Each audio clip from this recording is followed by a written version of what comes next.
So you don't have enough seats in front, Dennis? You don't want a seat in front? Okay, no, that's okay, that's all right. Happy New Year to everyone. I promise this year I'm going to change.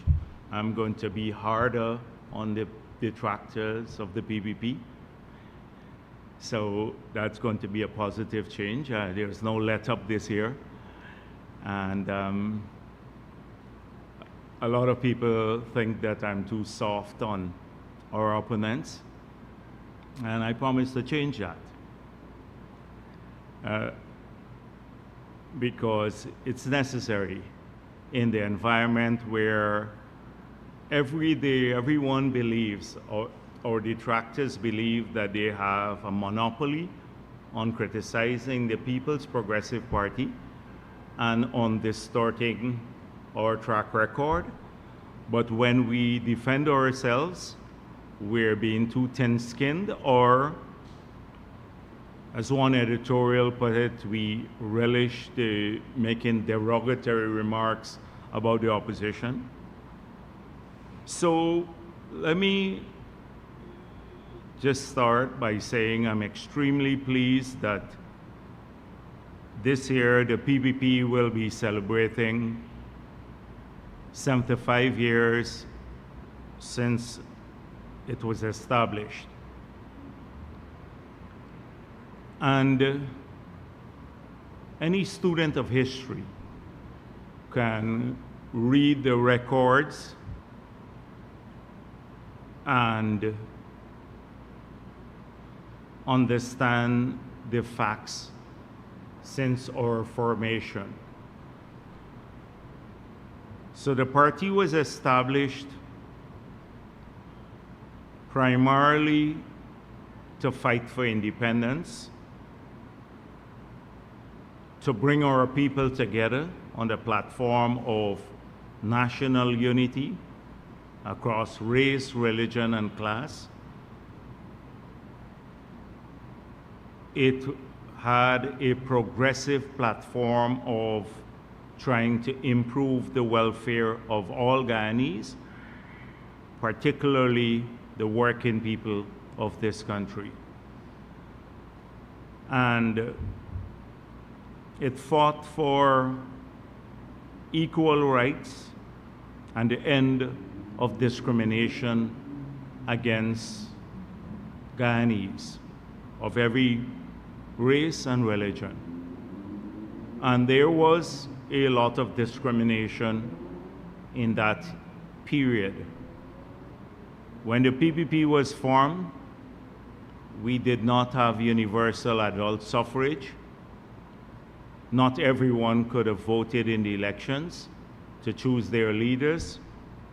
To vote, you had to either be literate or own property. The PPP fought and got that changed. A lot of Guyanese were excluded from many institutions, colonial institutions, on the basis of their religion. If you were Hindu or Muslim, it was difficult to secure a job in the civil service. You had to convert to Christianity. The PPP fought to end that. We fought to end the lack of rights and programs to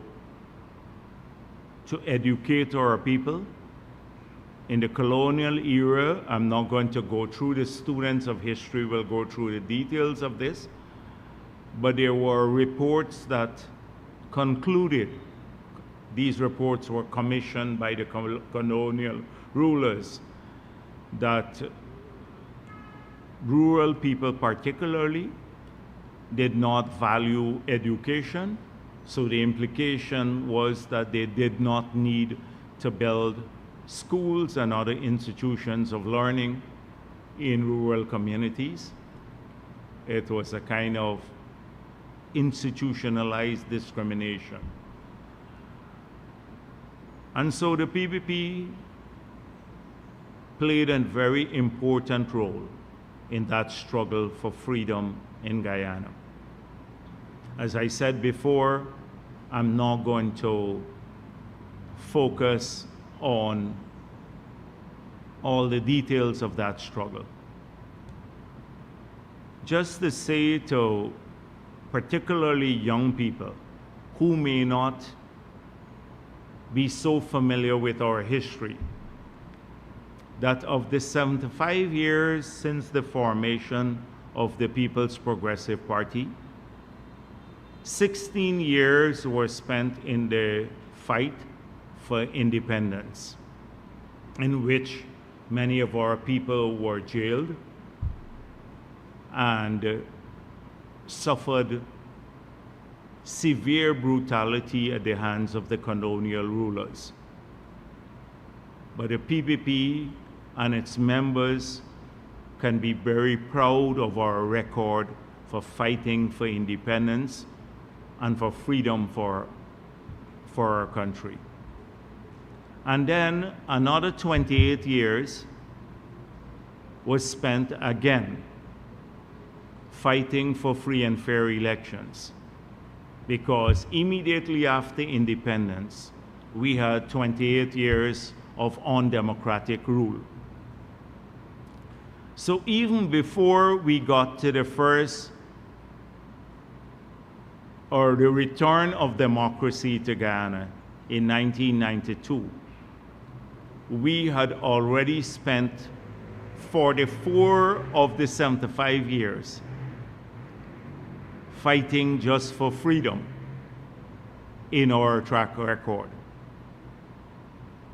And I'm not going to again chronicle all that we did in the 28 years to fight for free and fair elections, because that could be easily researched. But again, people lost their lives. Last week I spoke of ballot box polling agents and counting agents who were shot dead by members of the army who were stealing the ballot boxes on the instruction of the PNC government. I spoke about the killing of people, the assassination, the political assassination of Walter Rodney and Father Dark. That period was characterized, marred by severe repression and brutality by the PNC. And so 44 years of the 75 years had passed before the PPP came into office through free and fair elections. What happened in those years is very important too, because our country moved from the progress, the limited progress we made in the colonial period under internal self-rule. Because you would recognize that the British, even after we won the elections, they suspended the Constitution. They were not happy with the progressive agenda of the PPP in the period when we had internal self-rule. That was before independence. And they suspended the Constitution. But even with the limited powers that the PPP had in the period that it formed the government in the colonial era, and the powers were limited at that time, progress was made in the economy. If you examine the growth in the economy in that period, and you look at some key things that we enjoy today that many young people may not know, were started by the People's Progressive Party, the Guyana School of Agriculture, the University of Guyana, the Blackbush Polder Scheme. I can give you a long list of very important institutions and projects that were started under the PPP in the period when it had limited power in the colonial era. So we've always, in the periods that we've had government, you would see that the country has moved forward. Guyana was considered in the 60s the Singapore of the Caribbean. We had multiple exports of a whole range of agricultural products, etc.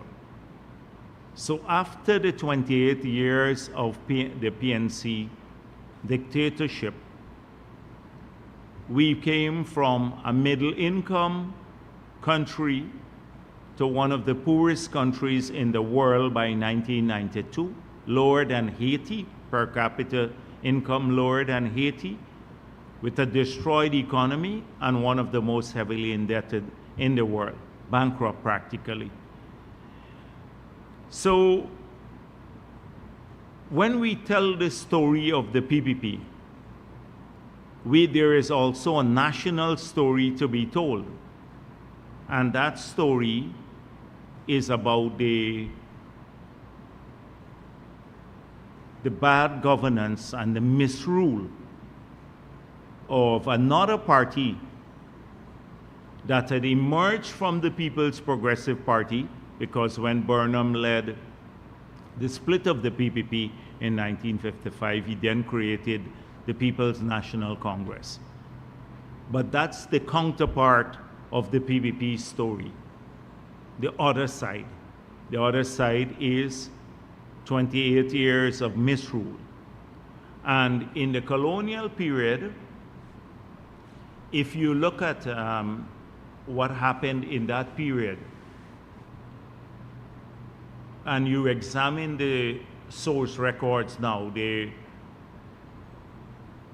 documents from that period that are being released by the CIA and the British Secret Service and from the State Department in the United States of America, you will see that there were many local agents, including the People's National Congress, that were part of a plan to create turmoil in our country, which led to serious divisions among our people along ethnic lines. It could be traced back to that period. And what is worse is that those documents have confirmed that Mr. Burnham, who led the People's National Congress in that period, who led the split of the PPP, who led the faction that split the PPP, that he was on the CIA payroll until 1971, 5 years after he became the Prime Minister of an independent Guyana. So not only was he on the payroll of the CIA in the period pre-independence, but he was receiving a stipend from the CIA until 1971, when he was already Prime Minister. So, as we go through the history of the PPP, we will learn who stood for patriotism, who stood for national, even on the issue of the Venezuela border matter. If you look at the track record, I've had a chance to look at a document, a cabinet paper that Chedi Jagan took to the Council of Ministers. And he was firmly opposed. The PPP government was firmly opposed in that period, as explained in the cabinet paper, to even engaging with the Venezuelans on their spurious claim that the 1899 award was flawed, when the British were urging some engagement with them on that issue, on this false claim. Chedi Jagan took a cabinet paper to the Council of Ministers saying we should not really engage. The matter was settled in 1899. As I said, I don't have time today to go through all of this. But you will see that we've always stood on the side of sovereignty and territorial integrity of our country. We're fiercely patriotic in the People's Progressive Party. We've always remained committed to the cause of unity in substance, not in form, as I'll come to and explain later today, but in substance, unity among our people of every race, every religion, and every class in our society. You would see that we've always had a progressive agenda for transformation, for wealth creation, for building capacity among our people, if you examine the plans of the early period. You will also find that we've always stood on the right side of history, on the side of the people, on the side of freedom. Freedom to choose your government freely, freedom to be respected or to be treated with dignity by your government and by the country. All of these we've stood for. And it is something that has endured. It is as fresh in our minds today as it was in 1950, in the minds of those who formed the party. Our cause is the same: ensuring that our people live in a condition of freedom, that there's respect for the Constitution, which protects all of our people, that our children grow up in a situation of enhanced opportunities so that they can fulfill their dreams here, a progressive agenda for expanding comfort of our people to create wealth, and wealth for us means wealth for the businessmen, but also wealth for the ordinary citizens through acquisition of assets for a house, a car, a job, leisure, better health care, etc. All of these things are still the primary objectives of our manifestos and our agenda today, as they were in 1950. And freedom for where we take this very seriously. That is why even in the 2015 to 2020 period, when there was an attempt to steal the elections, we fought it with all of our might, the agenda. And that is why today, when we point out the track record of those who tried to steal the elections, they're trying to hide from that past.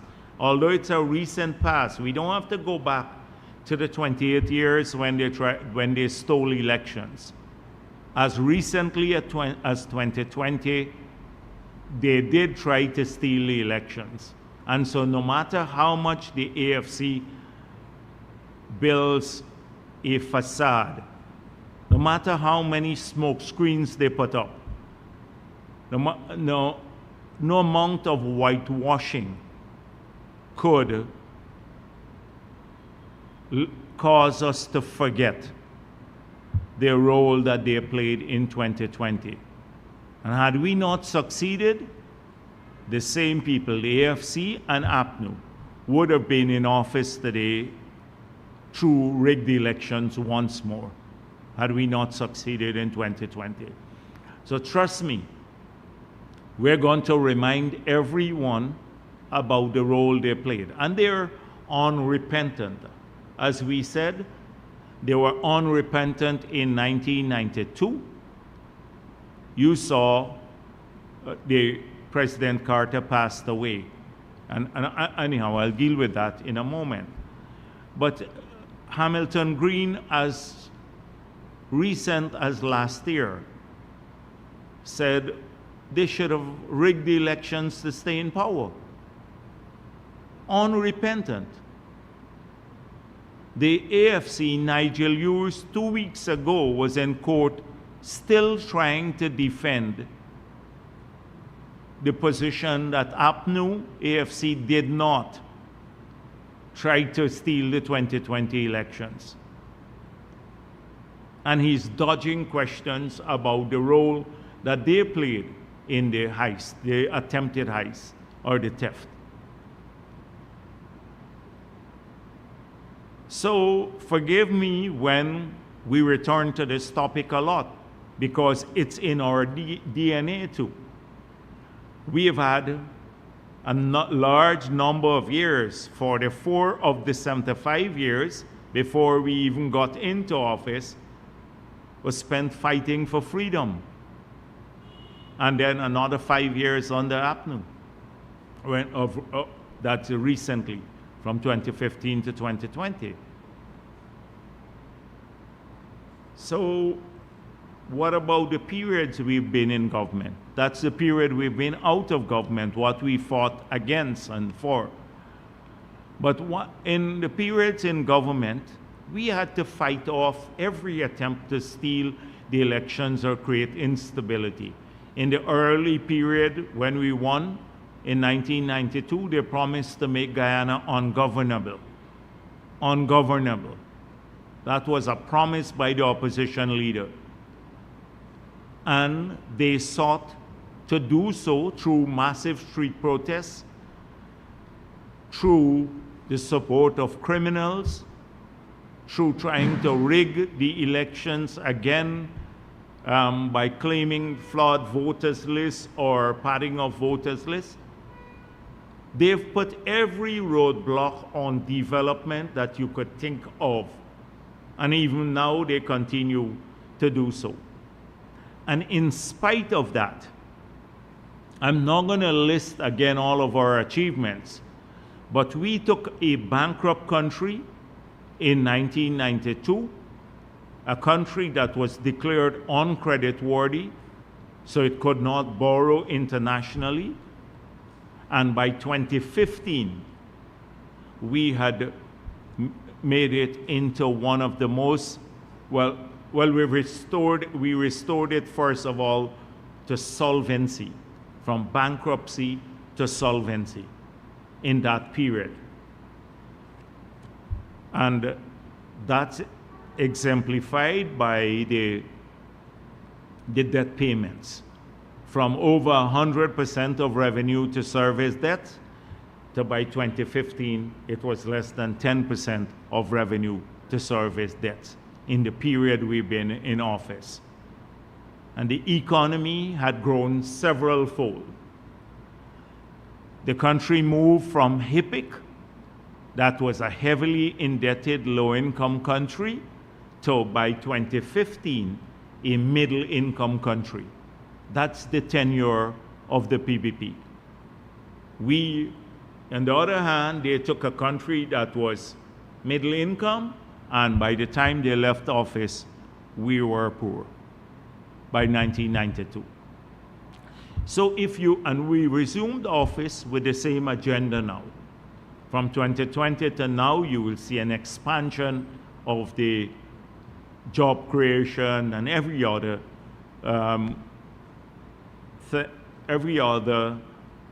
measure that we committed to implement when we contested the elections. So as you examine the 75 years of the People's Progressive Party and its formation, look beyond what is written to the challenges we faced along the way and how we have remained faithful to our ideals, how we have always stood on the side of the people of our country, examine how we have pursued in substance national unity, and examine the party itself, how it has dealt with renewal. We're not a fossilized party. Today, our party has seen several generations of leaders move through the party. We've always had young people in the forefront of policy making. In fact, young people has been given probably the most opportunities in the People's Progressive Party than any other party. Well, there are not many other parties, but any other party, in the serious party I'm speaking of, in this hemisphere. We're proud of that record. And so if you look at President Carter and his passing, and he made a significant commitment to Guyana, for which we are always grateful. Because apart from the fact that it was only through the pressure from external forces, President Bush Sr.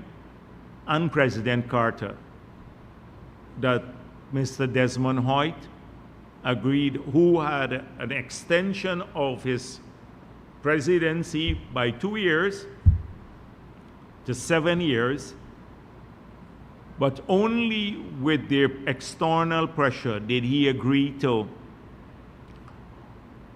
some of the demands we were making. One of which was, an important one, was counting the ballot at the place of poll. So immediately after people vote, you count the ballots right there. The polling agents from all the parties sign the statements of poll, and then it's posted outside. And what used to happen was the army used to come, collect the ballot boxes, take them away. Counting is done somewhere else, and my village will vote all APNU, although the reality on the ground was different. They would change the ballots. And that was one of the key concessions that President Carter got from the PNC. I know that and a couple other commitments, they lost the elections because they were rigging all along. But then they did not want to leave in 1992. If you look at the excerpt from President Carter's book, you will see what took place on that day. We were here at Freedom House when they attempted to storm, or actually storm, the GCOM building, led by people like Hamilton Green and others, knowing by that time that they had lost the elections. They tried to storm the building to stop the declaration and the count being made. And then they subsequently attacked Freedom House here. But I'm not going to deal with that. I'll deal with that probably another day about our experience when they did that here at Freedom House. And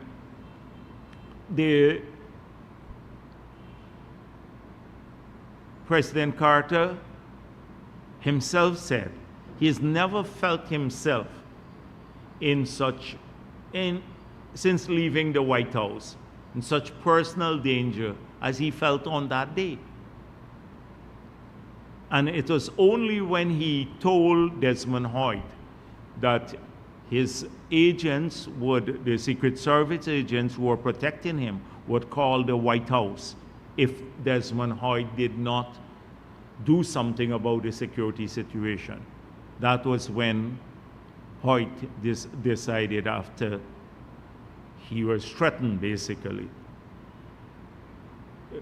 that's when he decided to deploy the police and others and the other security forces to normalize the situation. So they didn't want to leave in 1992. They did not want to leave. And then it's so hypocritical to pay homage to the Carter Center. In 2020 again, when we were doing the recount, they refused to allow the Carter Center to come back to observe the recount.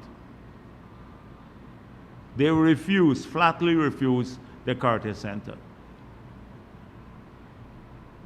So this is the role that they played. But then I saw them talking about the NDS too. I was in my 20s when I was assigned to the Carter Center, coming back to the point of young people in our party. When Chedi Dragon assigned me responsibility for the development of the National Development Strategy and working with the Carter Center and even visiting Africa with them to speak of our experience in creating the NDS for Guyana. I went to Mali and Mozambique and several other countries in Africa, met with the presidents there about replicating a similar process through which the strategy could be created. But then, so we had young people from the beginning in our government.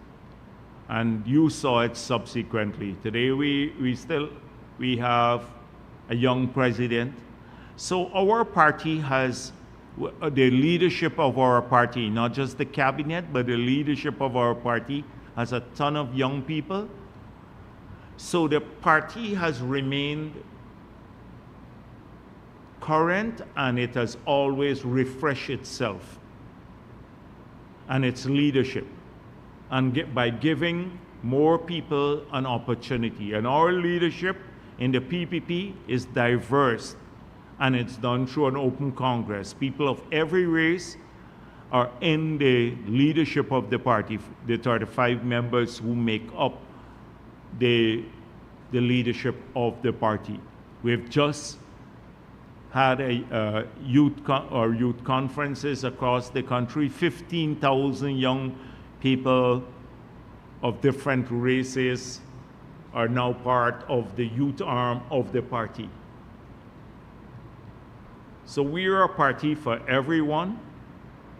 We're a party that has a proud track record of fighting for freedom and also of making progress when we're in government, because we remain faithful to people.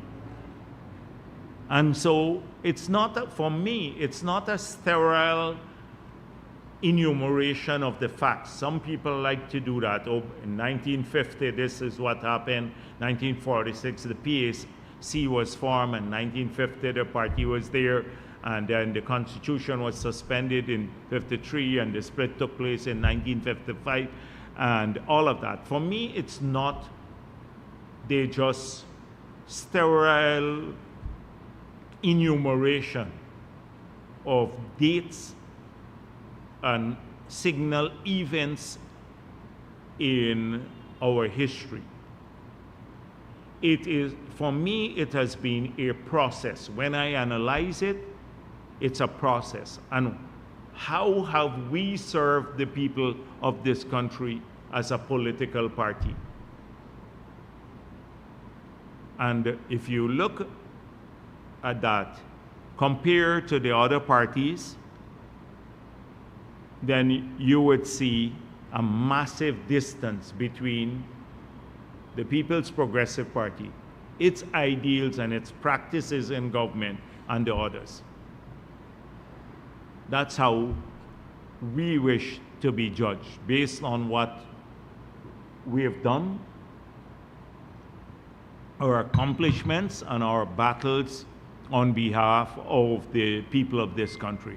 When I say people, I mean all of them, every single race. And we're proud today that we're getting back to a period when our party was unified once before the split, and now our party is once again reacquiring, after years of APNU scaring people away from us, misleading them about what we stand for, that we are racist, that we would harm the interests of Afro-Ghanese and Amerindians, etc. People have seen past that rhetoric now.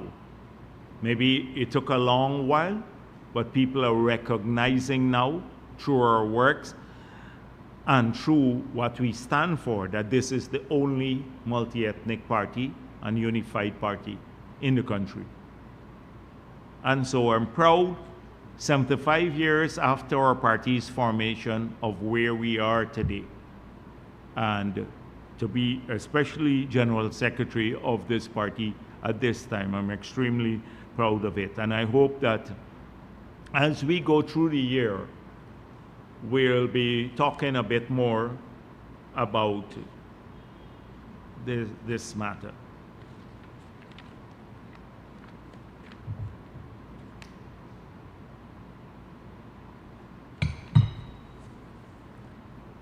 I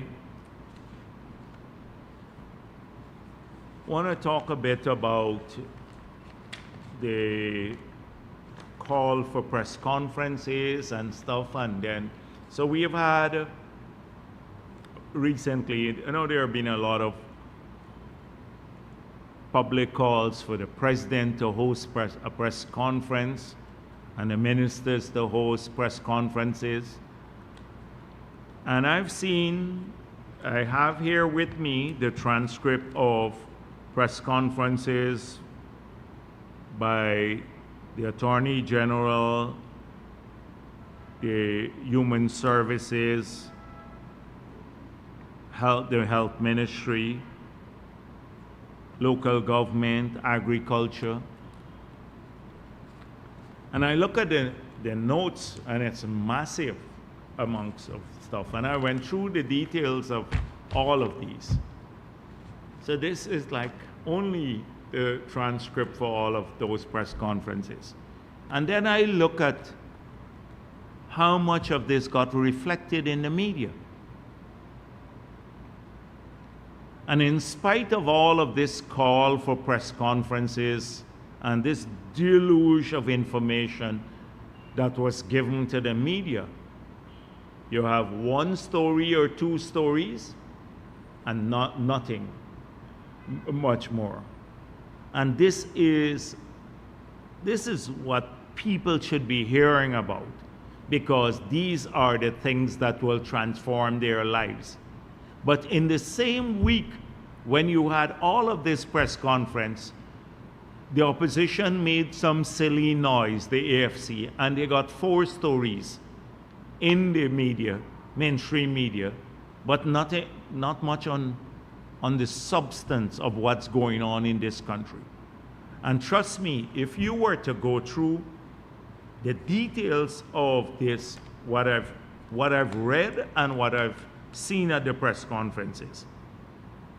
You would walk away, if you're an independent person and unbiased, you will walk away from those press conferences impressed that this government has a clear vision in each sector.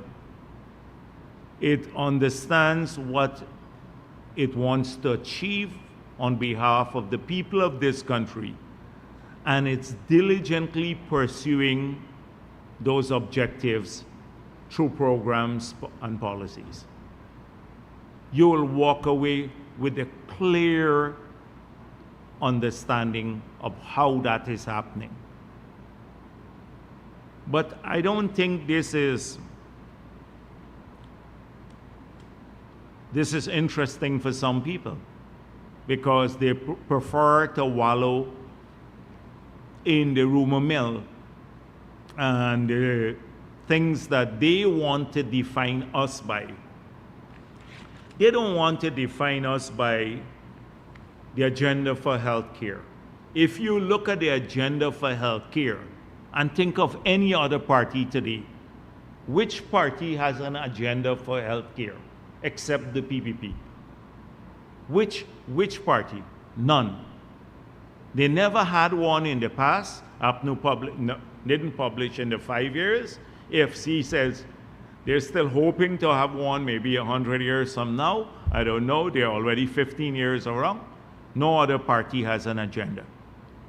But here you find a comprehensive agenda for healthcare delivery, what we want to achieve and how we're going to achieve it. We've defined what we want to achieve: world-class healthcare for our citizens, improvement in access and quality of healthcare, a redefinition of primary healthcare to improve it to a higher level, the support through the tax system and co-investment for tertiary care to reduce its cost so that more people can get tertiary care.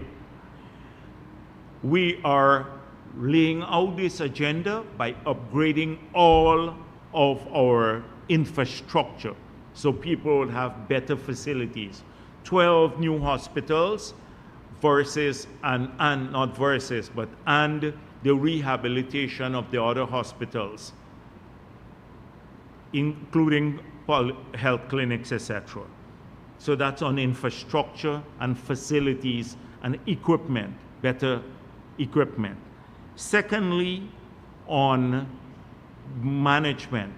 We've already made it clear we're improving management. We're training a number of people to improve management, but accountability at each of these institutions.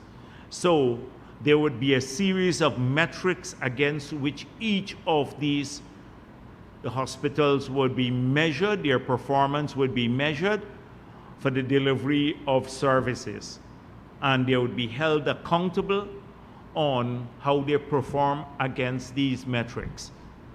So waiting time at the hospital, the number of operations that they do, etc. Thirdly, the improvement of systems. You've seen over the last week the award of a contract for $3.3 million US as part of the IDB program to build out the national electronic patient management system. So that will transform how we deal with records and vastly strengthen management systems. We've spoken about personnel development. There are a number of people who will be trained, who are being trained, who will be trained, specialists, recruitment of new specialists for the hospitals from around the world, and also the improvement of Guyanese specialists. We plan to improve the remuneration packages in the health sector. All of these issues, we have laid them out. The availability of medical supplies to all of the hospitals, the improvement of those, I don't want to go through the details because you can get lost in the details, the cervical cancer program, the spectacle program, the vouchers for testing for different issues, universal voucher to test for baseline data. All of these issues are being done.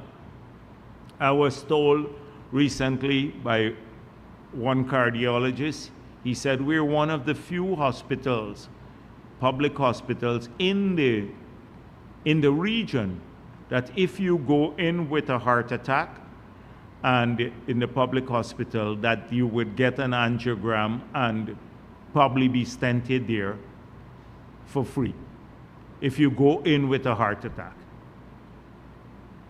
That doesn't happen in many hospitals around the region. So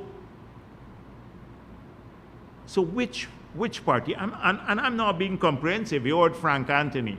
He dealt with this at great length, and the president also spoke of this. So I'm not even going to try to be comprehensive because you've heard a comprehensive press conference. Which other party can do that or has done that? Can you imagine Valda Lawrence? You heard Valda Lawrence. She looking for PNC people to recruit in the sector. That's all she was looking for, the PNC people to recruit in the sector. This is how you judge a political party. But guess what?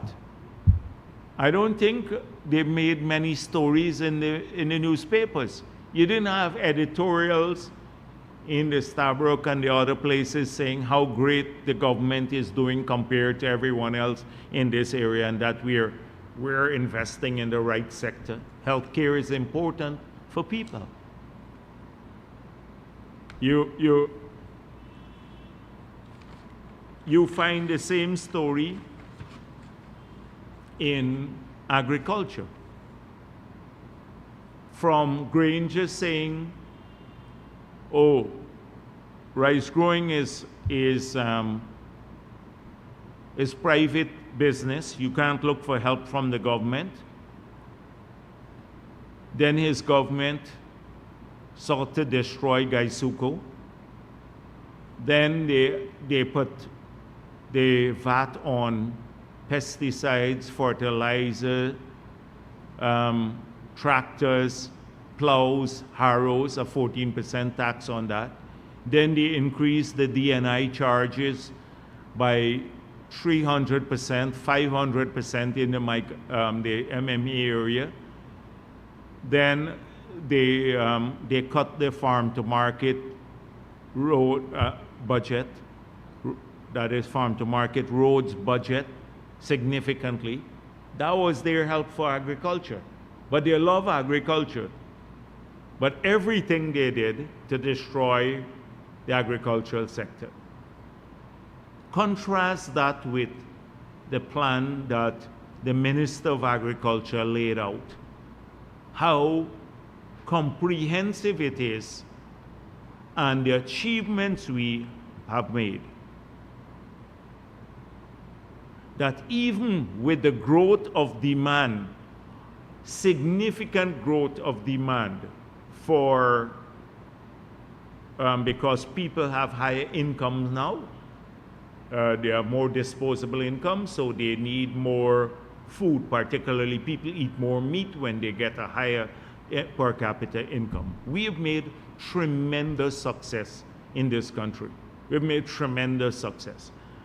If you look at the DNI budget, we have not only helped the farmers throughout the country, but now we are, from money earned through the LCDS, we are addressing this comprehensively, dealing with not just agriculture, but the safety of our communities by spending tens of billions of dollars on public infrastructure for adaptation purposes to handle heavier rains and to manage water more.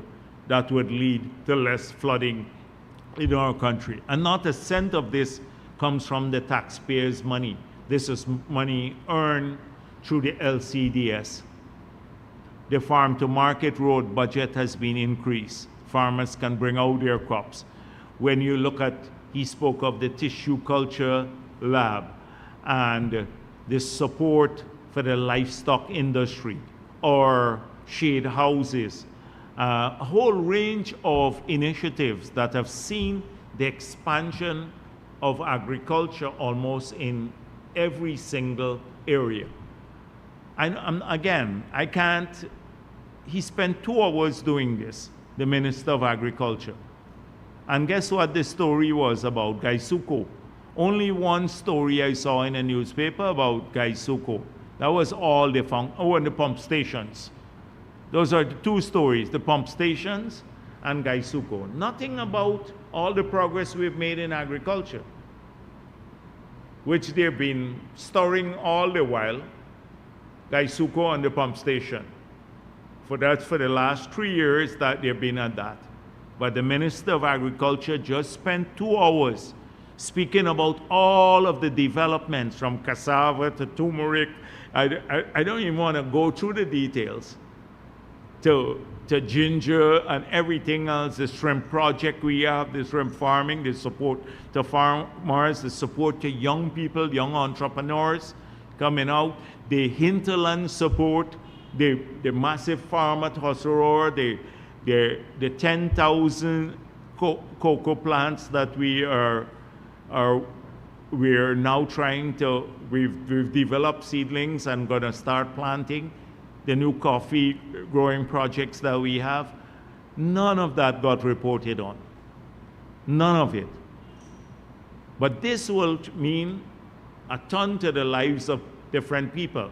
Not the gripers in Georgetown, a couple of gripers politicians, but the people who actually doing this in the hinterland or somewhere else. If you're a pig farmer now and you got, like, we just sent some animals to the Essequibo Coast, to Dartmouth when I was there, and they have new breeding animals.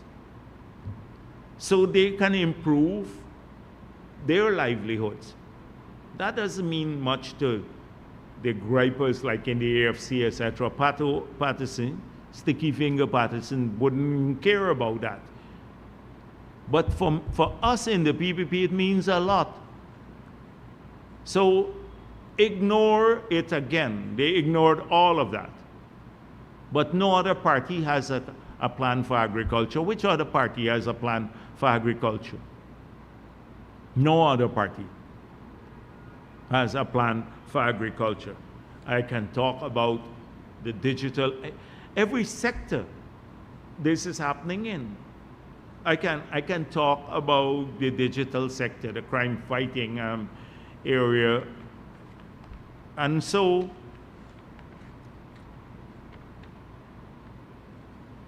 the president mentioned the creation of the digital society, how we plan to use technology to fight crime. And I want to say that in next year's budget, because next year's budget would be a consolidation around the same things that we promised in our manifesto. Oh, this year, sorry, it's 2025 already, yes. Not 2026, yeah. This year's budget would deal with consolidation because we promised some basic things and we expect to be judged against in that regard compared to the others.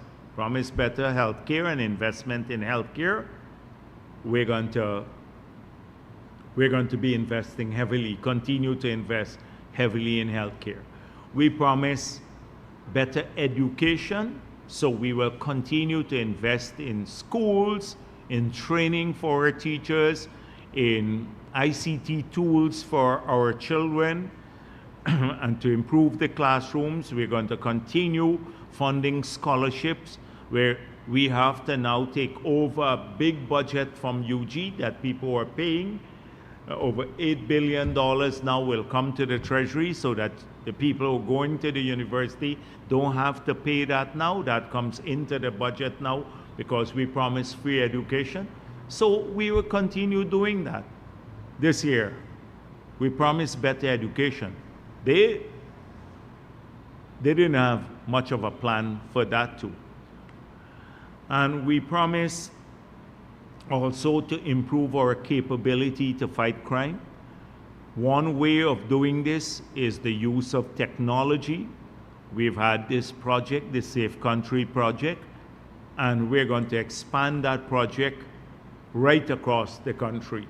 You see now how it is easier when you have cameras, etc. You can now have a better tool to fight criminals, because not only would you have recorded images of them committing crime, but you also can use their ICT tools to almost immediately identify them with facial recognition software. You can trace, if you have a continuous link with these cameras, track their movements across the country. You can know if people have come into this country now and overstayed their visa when they come to Guyana, because soon we're going to move closer to a paperless system at the airport where we'll be tracking everyone coming in. We'd have electronic records of them, and that would be fully integrated into the control center that we'll have, that will also have access to the biometrics for everyone through that project. All of this would be done, and that's what we're investing in.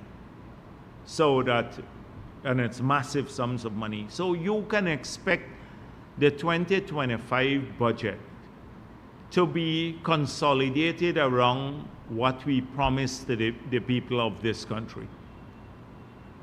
We have kept faith with them. We've remained faithful to our promises. And when we go to the platform, we will compare what we did, and that's what they don't want us to do. They don't want any comparisons. They want us to go to the elections and not look at their track record. So that brings me to Norton and his message on Olier. So what did he promise the people of the country? So he promised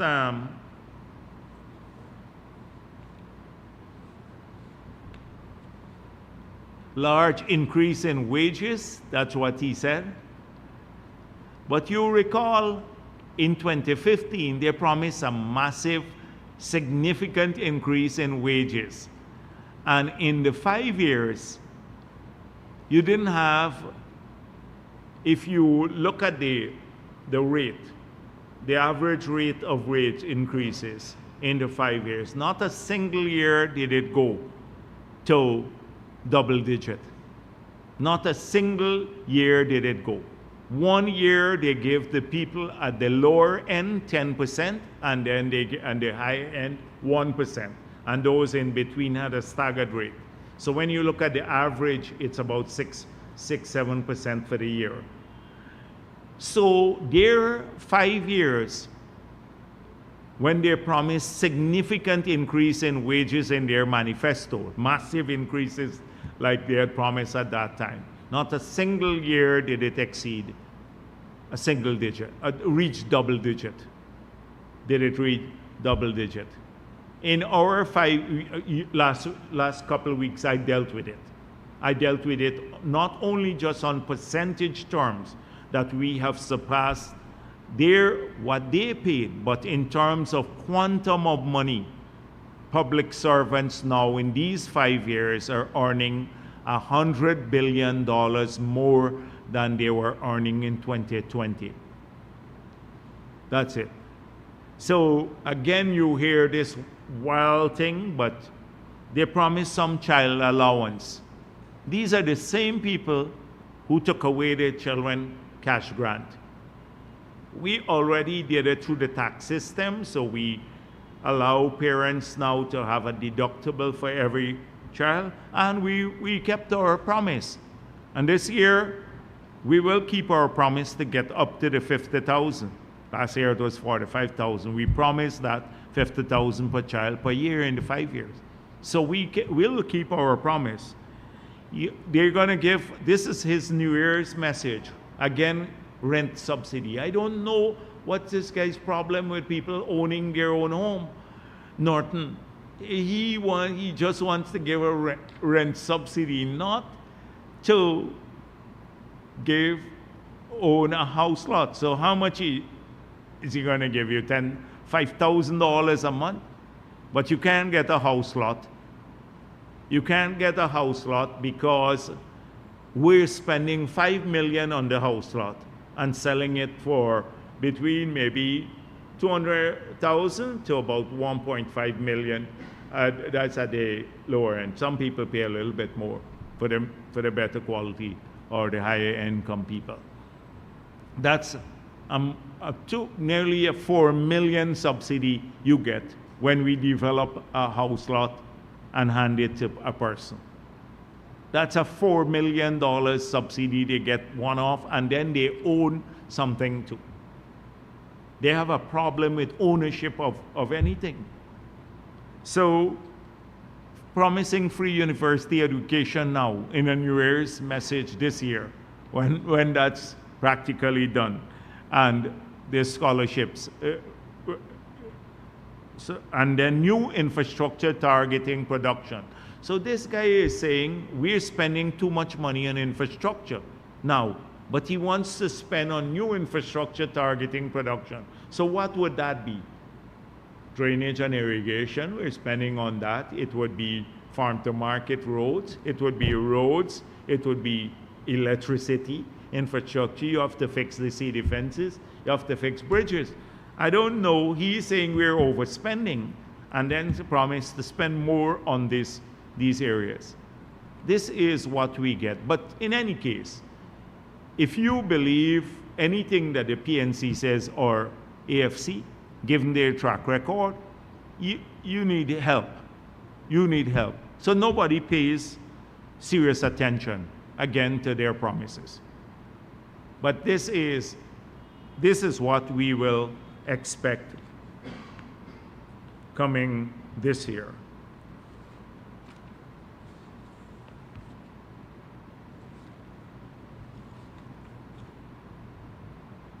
Now, last week I spoke about a gas to energy project, and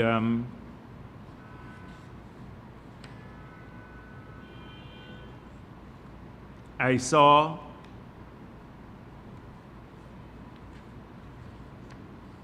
a number of comments made. The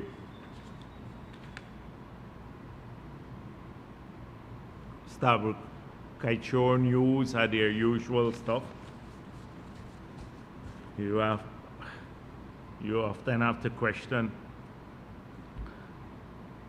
whether they know what they're writing about. And then I saw Starbucks News, Sticky Finger Patterson rose government over power sector project management.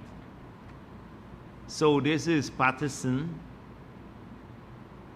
roasting government over the project. Nobody, this Starbucks News never asked Patterson, how come he didn't move on this project, the gas to energy project, when he was minister? Why? And don't go back to the past. Since Cathy Yu said, we're not taking questions from the past. Beyond 4 years, you can't ask us questions. Those are questions for the past. Only ask us about today. So that's their official policy by Cathy Yu, with Nigel Yu endorsing this. They don't take questions from the past. So you can't ask them about the past. So you can ask them about the present. You could have asked Patterson, why did you lie to the people of this country when you said that the gas to energy project loan was not approved and will not be approved, and an authoritative source told you this. So he gets a free pass on this. He emerges again as though nothing happened. Just lied, was exposed, and then gets a free pass. Just imagine if the President Ali had said something like that, or I had done that. Then you would have had, then it's like they damage your thing there? Okay.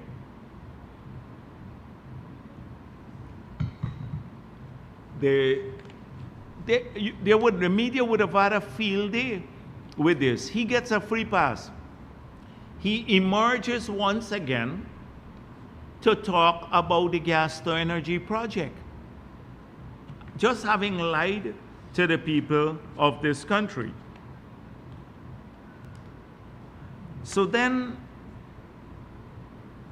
as I said before, I tried to deal more with the editorials, because these are supposed to reflect the policy of the newspapers.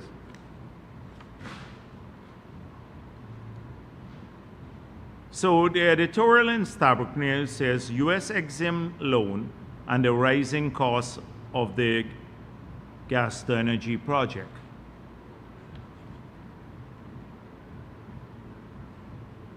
And now it has moved from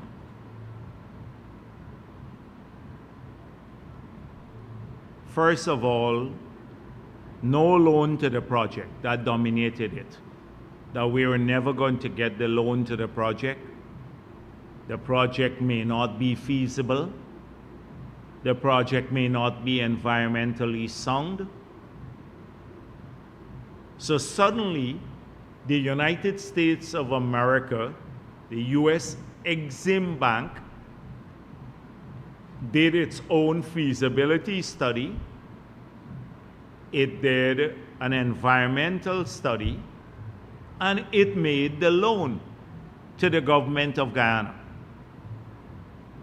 So they were wrong on all counts. We said, anecdotally, I argued, anecdotally, this project is feasible. Anecdotally, you don't even need to be an economist or a financial analyst to understand that. If you look at the numbers, you just spend one day paying careful attention to the numbers.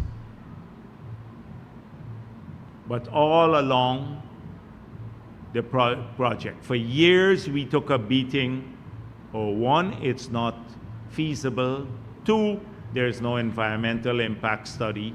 And three, the loan will not happen. All three were proven wrong. So suddenly, they have to shift. Having been proven wrong, they still want to run down the project.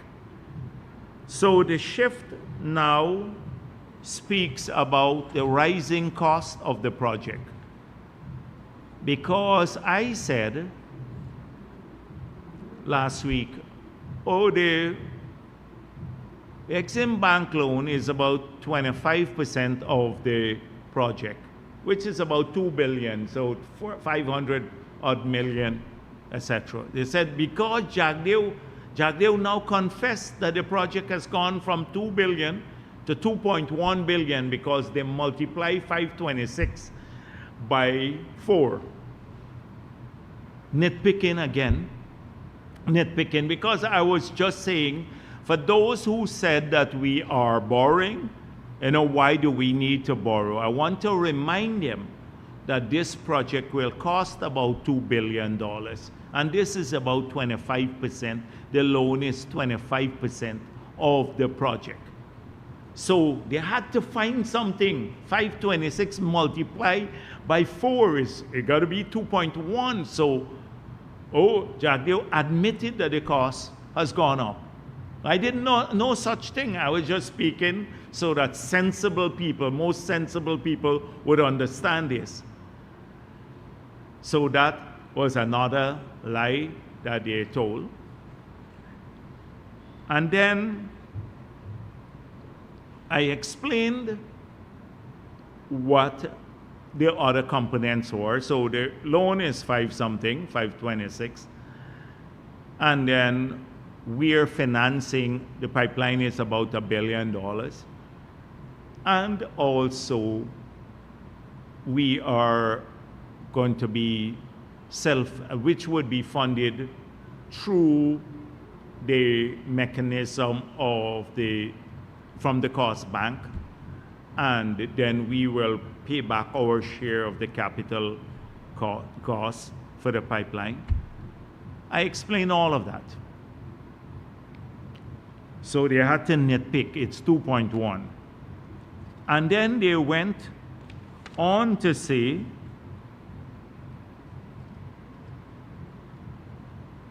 that this loan is a very high interest rate, and it will add to the external debt, push up the external debt and annual debt financing allocations. So let me just say to you, 4% interest is a very competitive interest rate. If you look at the 10 years Treasury bill in the US, it's higher than 4%. If you look at when APNU had concluded the 4.7% loan for Gaisuco through Republic Bank, they were paying 4.7 cents with a sovereign guarantee, 4.7%. That was the annual interest rate on the loan that they took for Gaisuco when we were in opposition. And that was with a sovereign guarantee too. At that time, globally, the interest rate was at its lowest level. It was about, on Treasury, it was about 1.6% on Treasury bill. Now we got an interest rate that is lower than the 10 year coupon on the US Treasury. At that time, it was nearly 3 times the price of the cost of borrowing through the Treasury, the US Treasury. People didn't compare that at that time. This rate, 4%, is a competitive rate. Secondly, if you had to borrow, you remember when we took office, interest rates were 40% in Guyana in the early period. Just imagine at 4%, if this is burdensome. Their track record was a 40% interest rate in the local market. Imagine how much we would have had to pay if that was the case. So then it's a lot of nonsense. They calculated how much interest you have to pay over the period and said it's a lot. Now, it's clear now that the first 5 years of this loan, you do not have to pay any principal and the interest nor interest. So you do make no payments on the loan for the first 5 years. I'm sure most Guyanese companies would love to have a loan like that they have to make no payment on the loan for the first 5 years. The interest component is capitalized, and from 2031, that's when you repay the principal and the interest, which would be about 50-something million per year.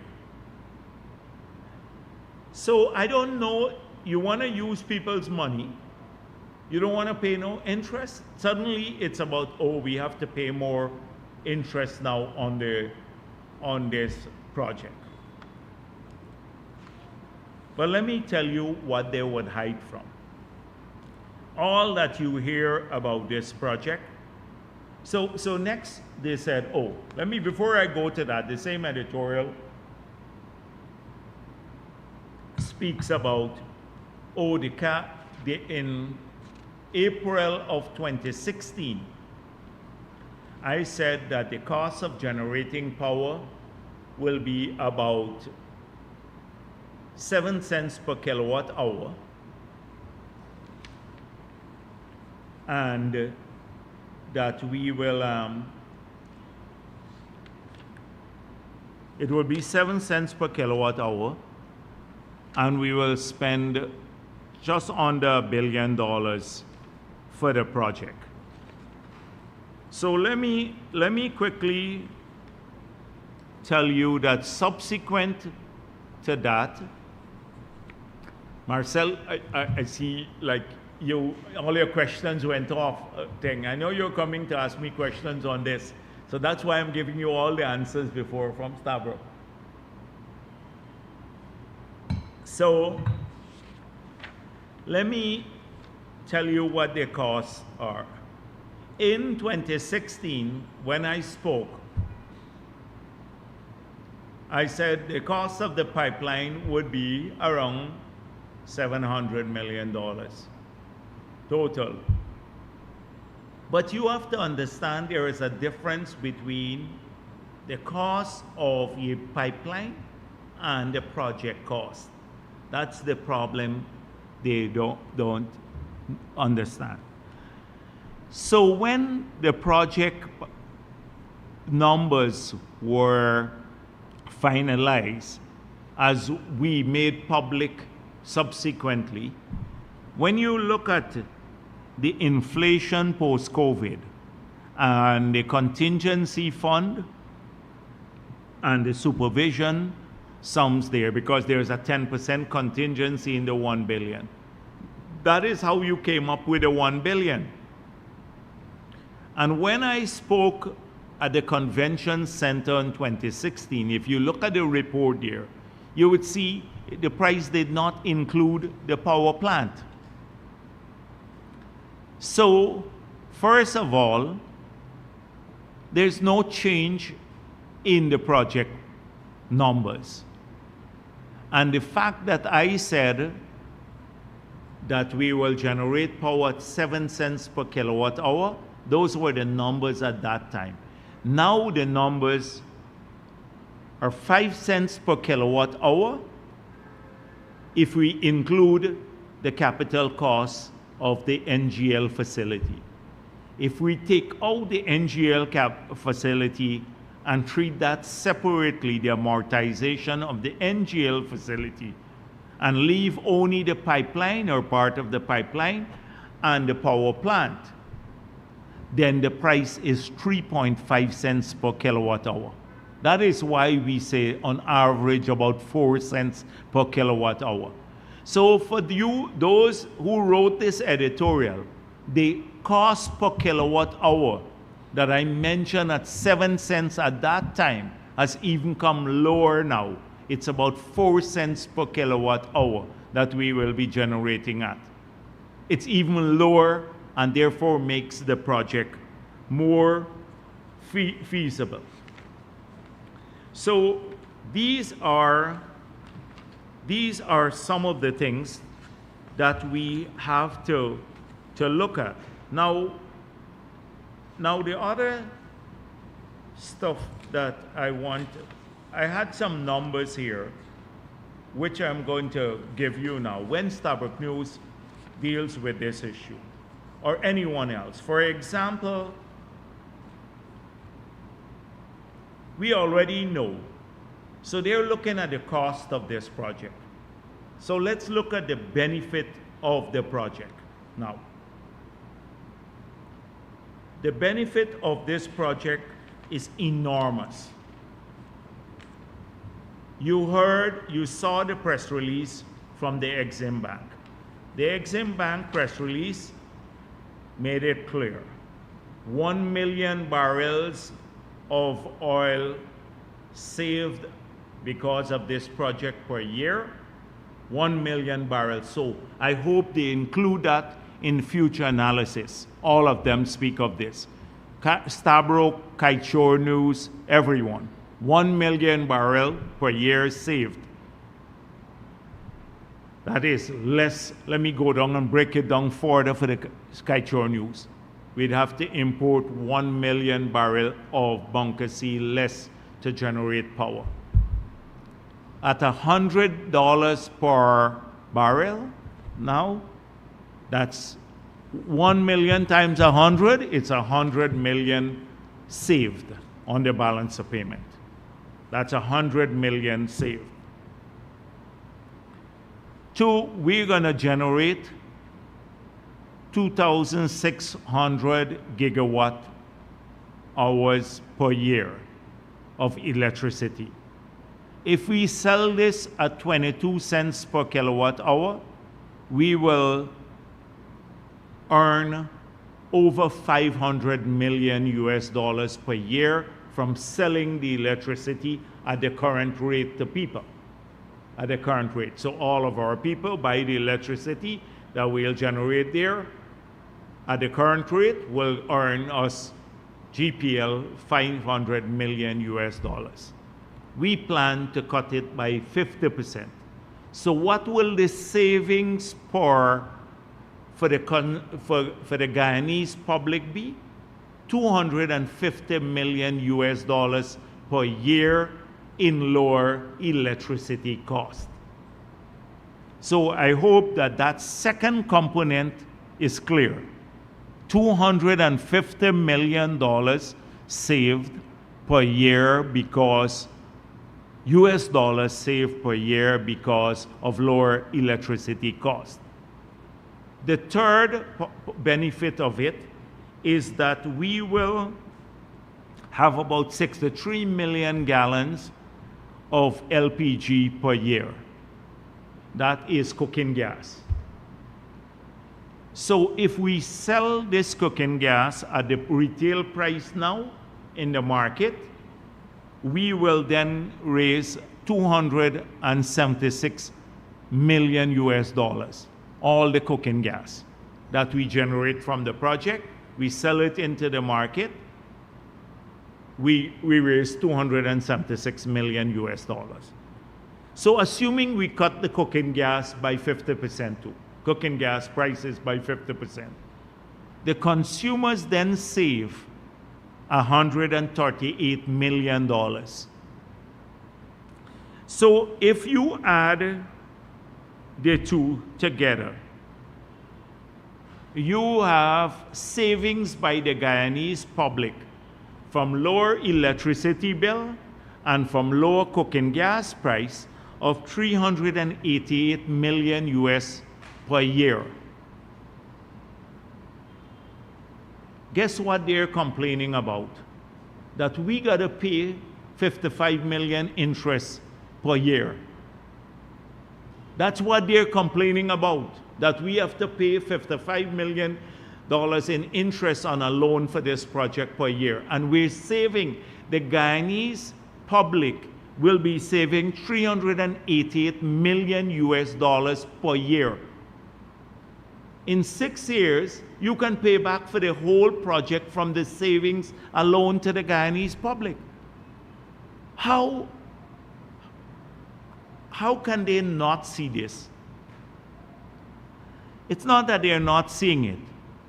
They talk about everything else, costs, etc., how much we got to pay on loan, but would never tell you about how it will benefit the people of this country.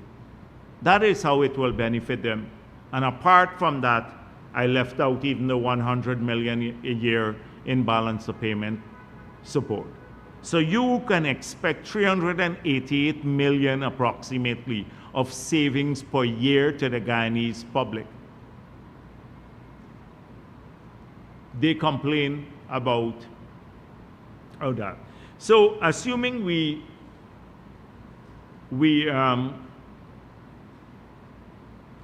we now are left with the rest of the fluid. We can easily pay back from just the sale of the LPG for the whole project if we sell it at the current price in the market. How could anybody still be opposed to this project and nitpick all the time? Oh, Jagdeo said about some rising costs, etc. This is what we are confronted with every single day. And the distortion and the nitpicking. They would never deal with that. $388 million per year in savings to the Guyanese public, US dollars. That's about 70-something, $80 billion our people will save per year on this one project by getting cheaper electricity and cheaper cooking gas. Just those two things on this very project. There will be more than enough to pay back for all of that.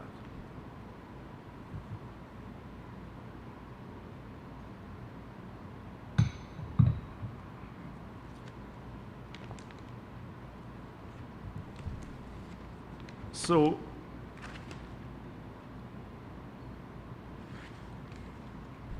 over the holiday weekend, I've had a chance to have a chat with some opposition elements. And I'm more convinced that they exist in this state of blissful ignorance. They don't know details about anything. They wouldn't read anything. They don't get into details, but they have an opinion on everything. And when you ask them about real things, they don't answer. So one person said to me, "Oh, you're all investing too much in infrastructure again." So I said, "Which one or what? Tell me a project we're doing now that you will not do." And couldn't come up with a single project. I said, "Would you stop building the power plant, or the bridges, or the roads, or the hospitals, or the adaptation measures for climate change?" Couldn't tell me a single thing, but insists at the end, you're spending more. So it's like very frustrating talking to people who are so ignorant. And they keep, when they don't win, like they can't justify their arguments, they switch the topic. They go on to something else that sounds popular.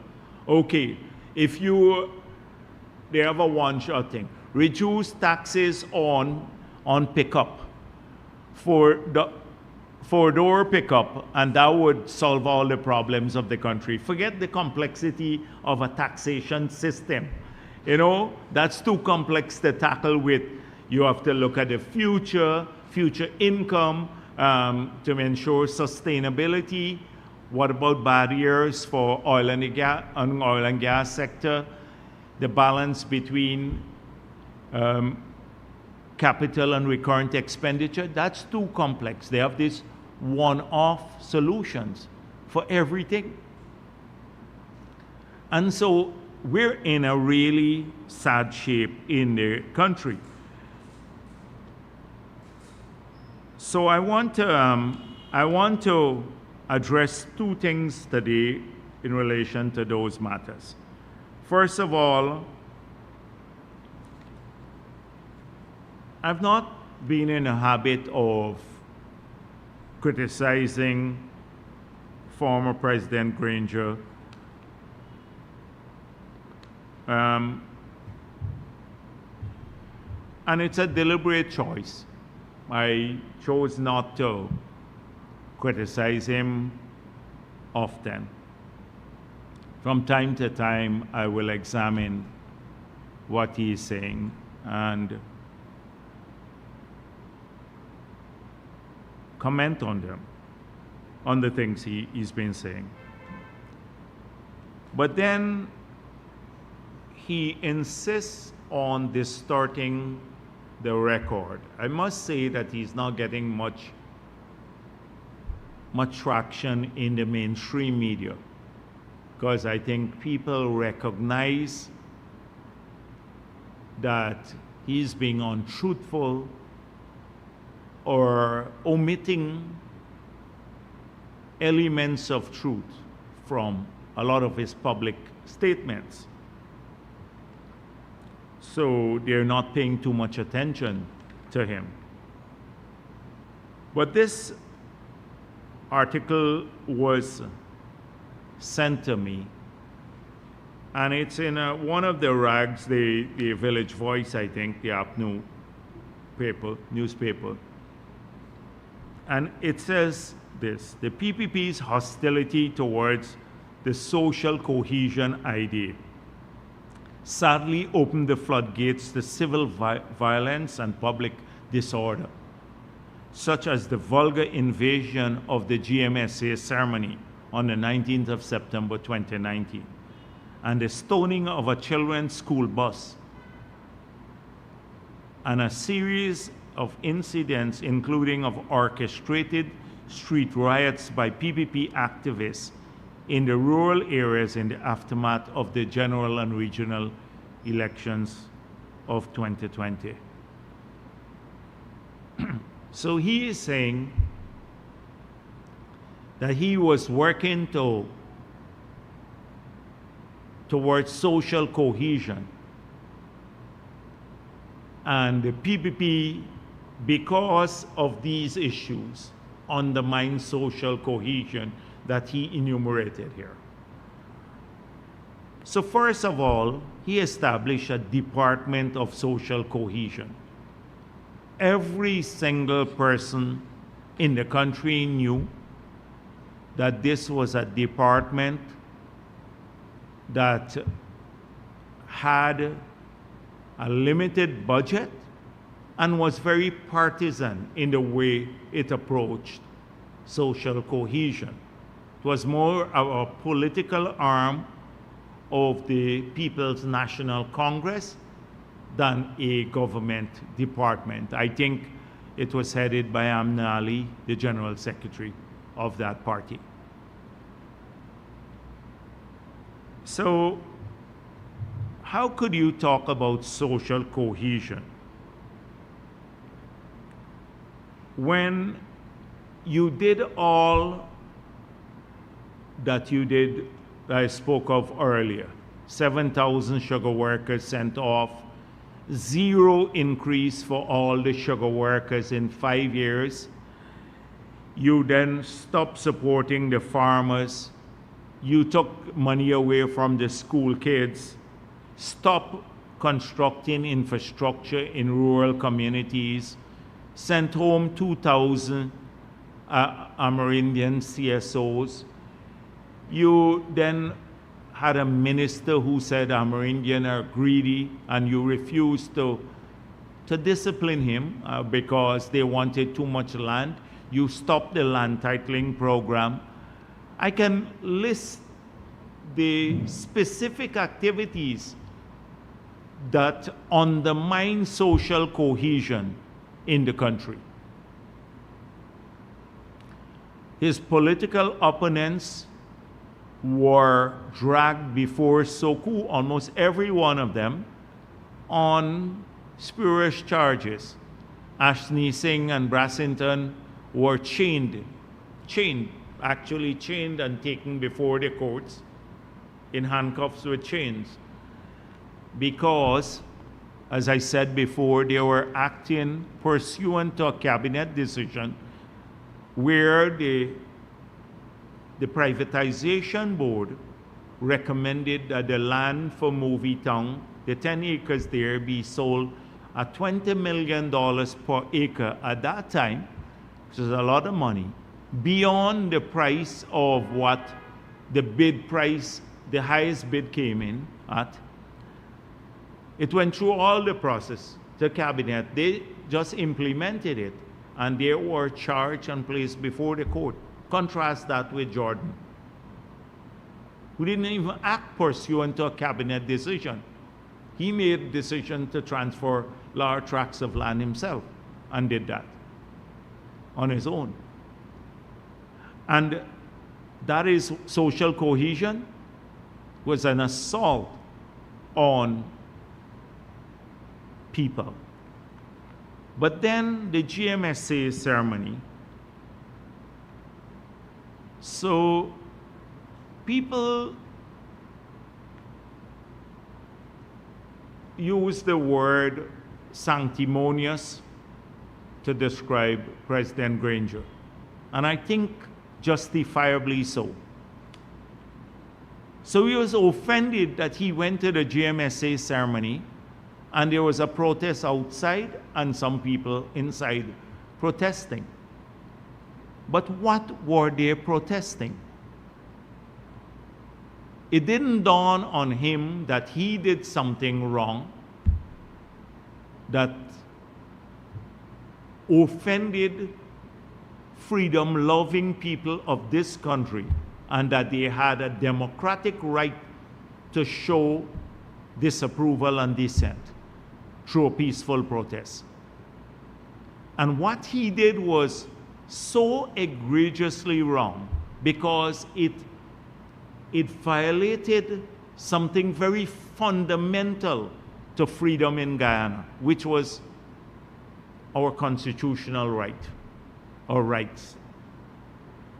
President Granger, unlike any president before for 25 years, violated the Constitution of Guyana when he rejected 18 nominees of mine and unilaterally appointed the chairman of GCOM. Does he think that he acted correctly there? The CCJ and every person in Guyana knew he was acting unconstitutionally. That didn't stop him. He did it.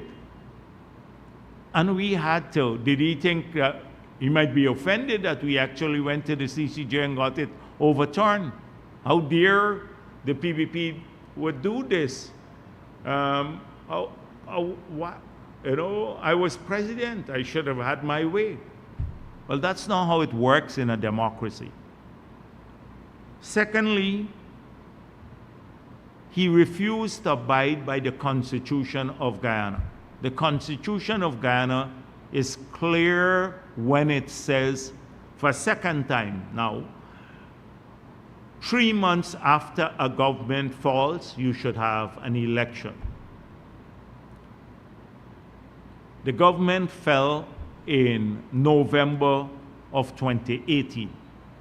Elections should have been held by February of the following year.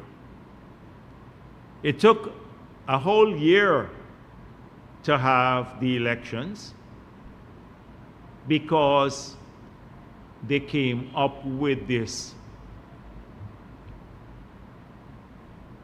formula that somehow 33 is not the majority of 65. They had admitted the night in Parliament when the no confidence motion was passed that the government fell. But they changed the position. He was out the country, they changed the position. He tolerated it. We went to the CCJ, and I think by September of the year in 2019, the CCJ ruled you had to, the no confidence motion was validly passed, and you had to have elections within 3 months. He refused to call the elections. And so the protests, even after that, so it's not just that the CCJ ruled, he then refused, even after the ruling, he started prevaricating and got his people to try to explain the CCJ's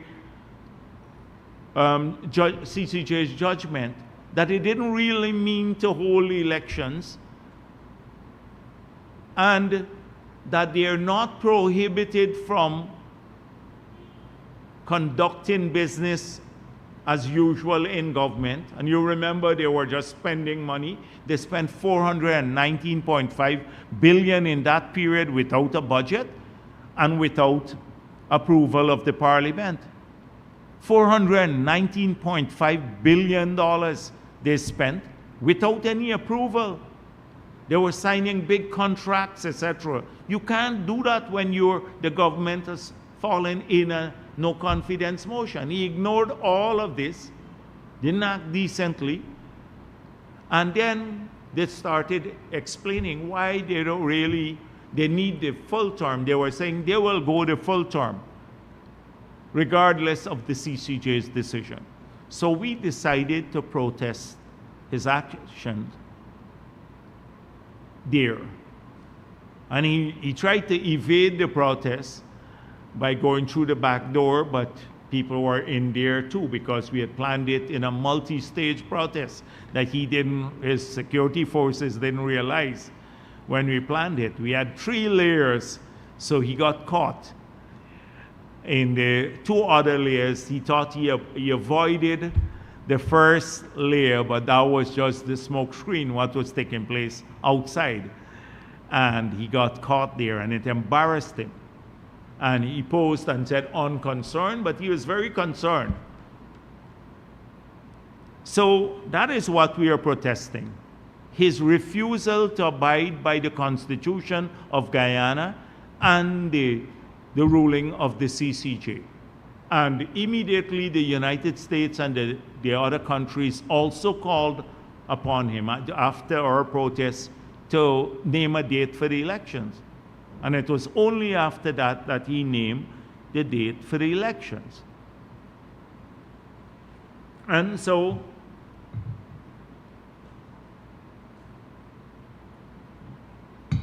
again, President Granger could have easily put a stop to the 5 months, what was going on in the 5 months period. Tell me, if you're president and people come to you and say, we won the elections. Your staff come to you and say, we won the elections.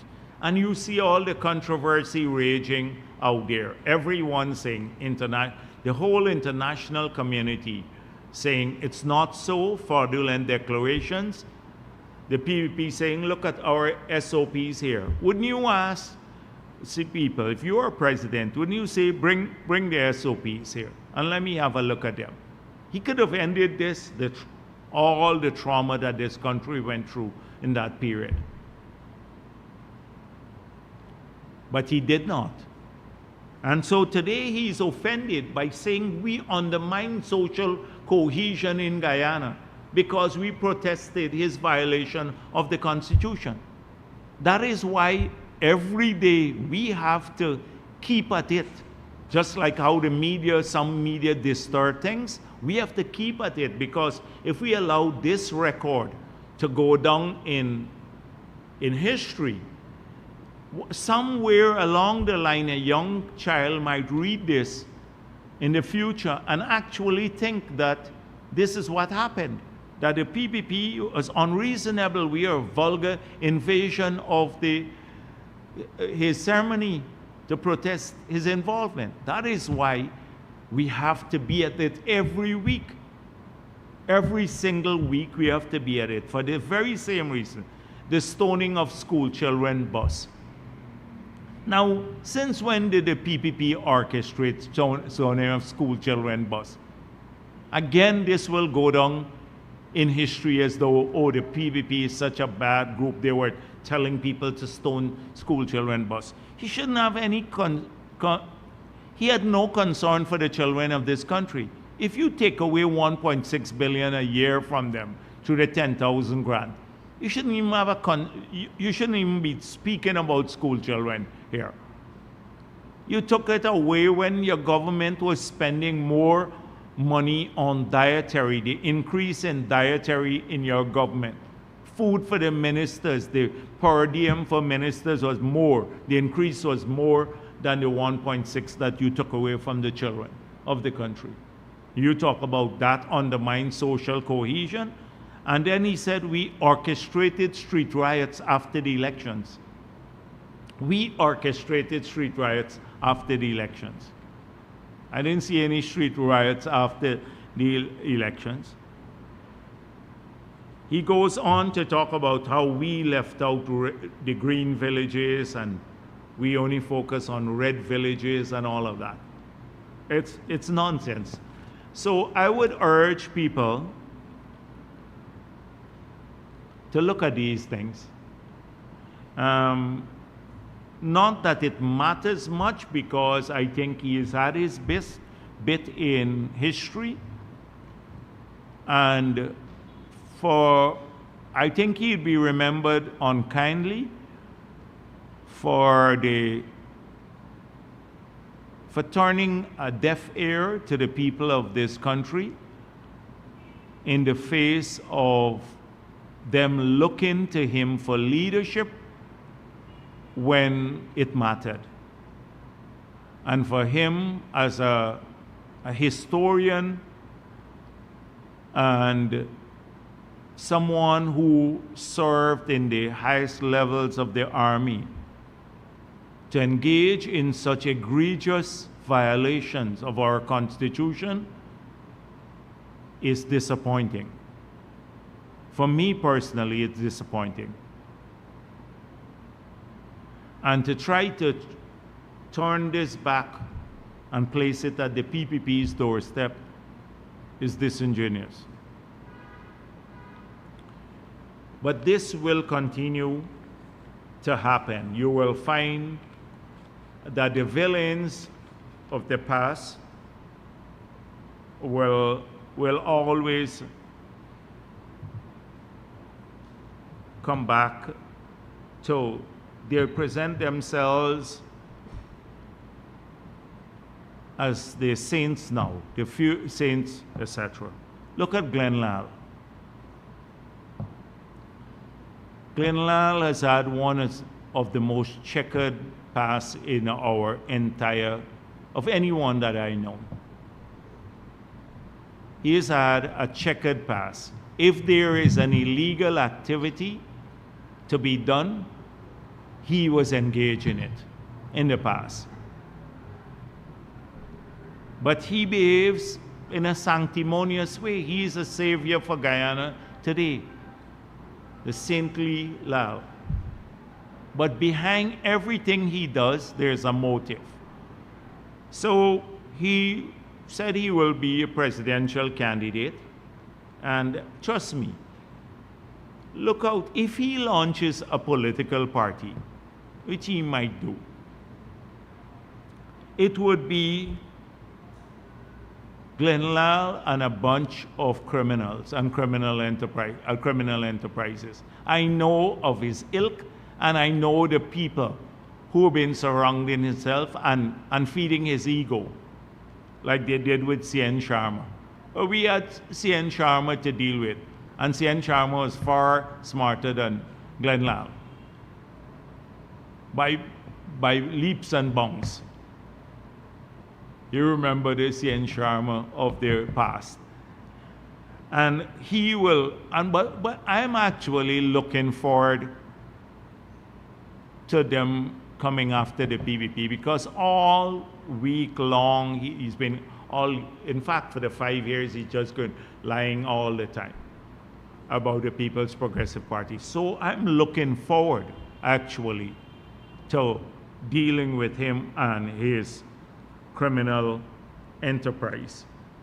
And then I hope that those who are the conscience of our society, the Starbuck News, etc., don't find that Jagdeo is too harsh on his opponents, etc. In fact, this year I promise to be even worse. So harsh on his opponents, because all day long they have been at it against us, lying about the PPP, and they have nothing to offer. No program, nothing. One issue, he looks out for the oil and gas sector. There's a criminal associated with him who lives abroad, who was trying to get, who was actually trying to dupe the oil and gas companies. And I think it's been aggrieved that they didn't fall for that. So, anyhow, I deal with this in the future. Today, since it's a new year, I want to wish everyone, including our political opponents, a great year. And we're looking forward to it. We're looking forward to continuing our programs in favor of the people of the country. Thank you. Dr. Jagdeo, Mikhail Rodriguez, Daybreak News. With the hope of your government maintaining a certain level of transparency and accountability and openness with the media, like Kaicho News would come and continue to ask stupid oil questions, I will, every press conference, ask about a level playing field for the media. Can we get a commitment from you as it relates to the distribution of finances? Since knowing Glendale being a criminal, you have all these ideas, but still the government is one of the biggest funders of this criminal. What can we do? Can we get a commitment from your government?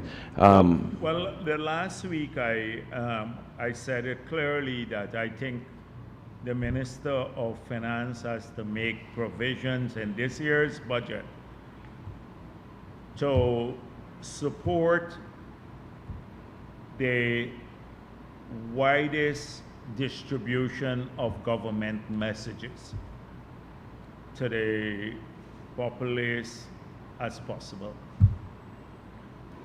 And therefore, that would require an examination of reach. There are many social media outfits that reach more people now than some of the traditional media. So we can't be stuck in a time warp because of the old laws that we are spending all of our advertising budget on the media houses that afford us the least reach. And so it is a business decision, it is the right thing to do, it's an efficient use of the taxpayers' money. If you're trying to maximize reach, that you have to now rethink your policy and to utilize more ads or to give more ads to social media outfits that are reaching large numbers of people, especially Guyanese, can get the message to them. And so I said it last week, and I believe I spoke with the Minister of Finance up to today. He was here earlier today, and I spoke with him. We were talking about the budget. So we're going to have to examine this. Dr. Jagdeo, just for clarity, Guyanese are being misled into believing that persons with criminal past can somehow contest elections and be a part of a democratic process. As you know, the sanctions have been brought against 2 private individuals and 1 government official for last year, and it seems that one of these individuals have political interest. Is the government worried about that, and is the government doing anything as it relates to the sanctions and moving forward with the issues that the Americans have identified? So there are 2 separate things. One, I think the president addressed, the US government and the sanctions. The other matter is, I don't want to speculate about who has political ambition. I'm speaking on the basis of people who have already declared an intention. Like Glenn Lal has already said he will be a presidential candidate. That is why months ago I said his paper is a political paper. He's declared that. This is a free country. and anyone can contest the elections. However, once you declare your track record, the same way we face scrutiny every single day, we have to face scrutiny over a whole range of issues fairly and unfairly. I hope people are ready to answer tough questions and they would not go off crying that they're being targeted by those questions. They wouldn't become crybabies or they're victims, because that's what lots of people believe. You know, they can, every single day they can target a PPP official, but one question, a serious question, is asked of one of them, and suddenly, oh, we're unfairly targeting them. The Nigel Hughes has not answered any of the questions posed to him. The Exxon question, he on their payroll, gets away with it. He gets away with not telling us how much money he's earned so far, gets away from his so-called review of their role in the elections, gets away from defending in court the 33 is not the majority now. 2 weeks ago, it's not the majority of, or trying to get someone to say 33 is not the majority of 65, a witness. All of this he gets away from. They hide from the gas to energy, the lies about the gas to energy project. The CATU sits there and says, we're not taking no questions from the past. You think any serious party could do that? But they get away with it all the time. And so I hope when the tough questions come to the others who are going to contest, that they are prepared to answer these questions. Kim King, good afternoon and Happy New Year. Happy New Year. Vice President, you've spoken a lot of times about how on the question of renegotiation, the government has in principle gotten contractors for all current oil blocks outside of Starbrook, that the new model contract would apply to those blocks if they go to production. Has that gone beyond an agreement in principle?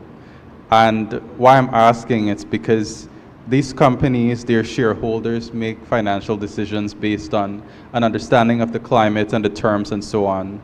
So has that gone beyond an agreement in principle?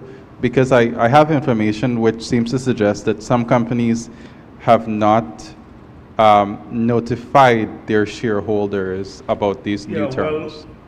Well, we're not at this stage where anyone is coming to negotiate a production agreement at this stage. So I expect that will be done at that stage. This is a public commitment we made in opposition, and we have said it already. So if they're not aware of this, they should be aware by now, because we have repeated this about 50 times, that this is our view, that any new production agreement that will be signed, which includes the 5 others that were there at the time when we're in opposition, that should they progress to a production agreement, but none of them is ready to move to a production agreement at this stage, and I believe they're a long way off from any of that, that will be these would be the new fiscal terms, and the new PSA would apply to them. So that is a position. We have not called them in to engage them on this matter at this point in time, and I don't think it's necessary. But they know this is the position of the government of Guyana. Maybe another government will give them a break on it, but not this one. But they have all agreed that the new model contract would apply. It did not their agreement will come when we're negotiating. We get to that stage. Or their disagreement will come at that stage. But this is the public policy at this time, that no contract production agreement in the future will be concluded on arrangements or on fiscal terms that were there hitherto the new PSA being developed.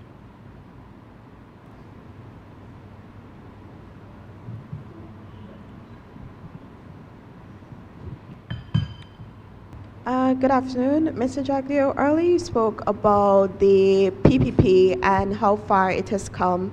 However, my question to you is, are you confident that the party has done enough work to attract more support in areas commonly referred to as opposition strongholds? Yeah, there are two things. That's why I spoke of the history of this matter. And when you look at the close nature of our society, sometimes it's very difficult for a young person or who didn't live through the difficult periods of the past when we didn't have food or people were fleeing the country, they had no rights, to understand the atmosphere of that period. So I've already spoken about in the past Walter Rodney's, some of his lectures to speak about the settlement patterns after slavery and indentureship. That when our people moved off the plantations, they formed villages and they lived almost separate from each other, separated by these villages. So they almost became ethnic enclave. And then you had also a rural-urban divide in the country. So for years and years, this rumor about the PPP being racist thrived. It was deliberately spread by APNU in many communities, and they were told that we are racist and we killed, like up to now they're resurrecting that. Imagine Nigel Hughes now, in 2024, he actually said that we killed 1,200 young black men. The PPP, basically saying that we led to their disappearance or somehow we were involved in their deaths. Now, that can't be supported factually, but he said it a few weeks ago. Imagine how much more potent that would have been in the early days in a community where you did not have much integration. So the rumors in ethnic enclaves tend to thrive. As our settlement patterns started changing. So the new housing schemes now, where people go, you pull your house lot from a bag, the community started becoming more mixed. And then also with social media and a dedicated campaign, we've been able to get people more and more to judge us on the basis of what we do, what not what they heard of us. I told you already here at Freedom House, people thought we used to torture Afro-Guyanese. They wouldn't come here. We had trap doors for them to fall into. They were a torture room. They wouldn't walk past Freedom House. And believe that, especially older people, not so much young people. Because young people tend to be more, they didn't grow up through that period. But coming from the past, that mindset, And so to understand what kept people away too, it's not just, no matter how much you do, like even today, they use the same technique. If we fix a road, look at Nigel use one of the others again. Remember he went and he said, oh, we fixed all the roads in Annandale. We didn't fix the roads in Buxton. But the roads in Buxton are fixed too. But he would go to that. They would say that, oh, they spent $1,000. Look at all the money they're giving to Gaisuko. It would not say how much money we're spending in Region 10 on subsidizing electricity, because it's more sometimes than the annual subsidy for Gaisuko, a productive activity. They still use the same technique. Look at everything we've done. When the cash grant first came out, they said, oh, we're not going to give it to Afro-Guyanese. They still use the same old technique. Today, it doesn't have the resonance as it did in the past. So that's what we are fighting against. And so we keep at it because we have been even-handed in managing the country. For us, we see all of our people making progress together. And our party is multi-ethnic in nature. So what we're doing today, we've always done in the past. How it lands with people and resonates with them has been with different levels of success. But more and more as people come to see the true nature of the PNC, the same people that they claim they loved, Afro-Guyanese, were treated badly in the 5 years too. Look at, that's why I use Linden as an example. How much more pro-PNC can you get in Linden? And how many house lots did they give to the people of Linden in the 5 years? Zero. Zero. How many jobs were created in Linden by the government? Zero. In fact, now you have about nearly 1,200 part-time workers in Linden. They were opposed to that. They said they were opposed to that too. How many roads were built there in that community? And who got the land? It's the Apnu people. Not that they didn't have land to give out. Lowenfield, Figueres, the Amanza Walton and our family, that's how they operate.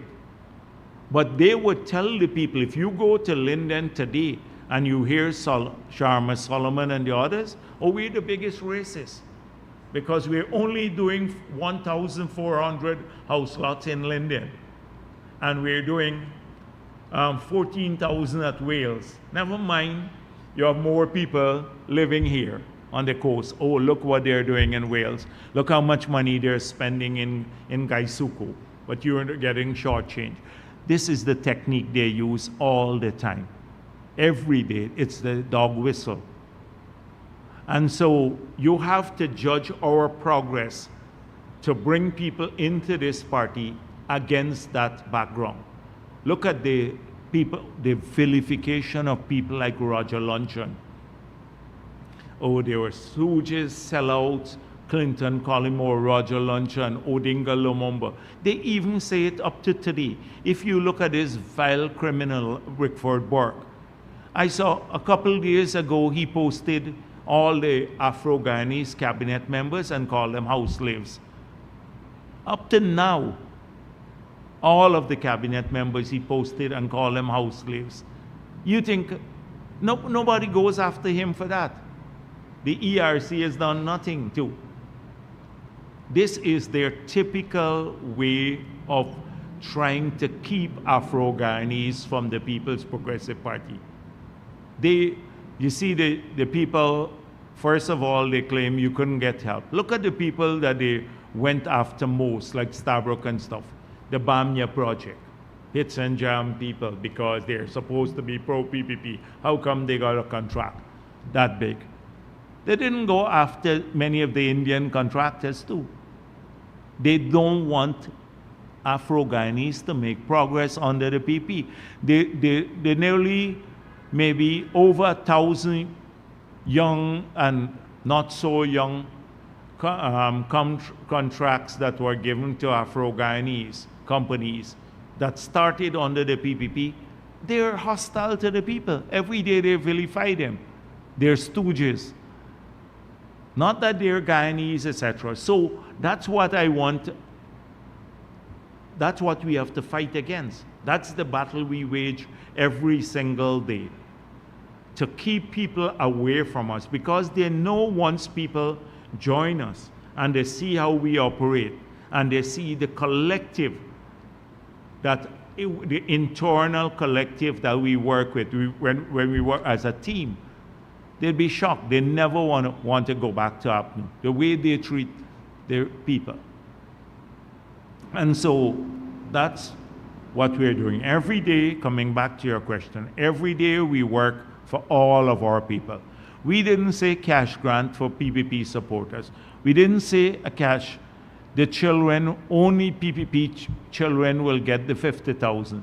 We didn't say we double old age pension only for PPP people. We didn't do those things. We didn't say we build roads only in PPP or where that supported the PPP. We're building the hospital we're building, the two biggest hospitals are in New Amsterdam and Georgetown, 160 million US each.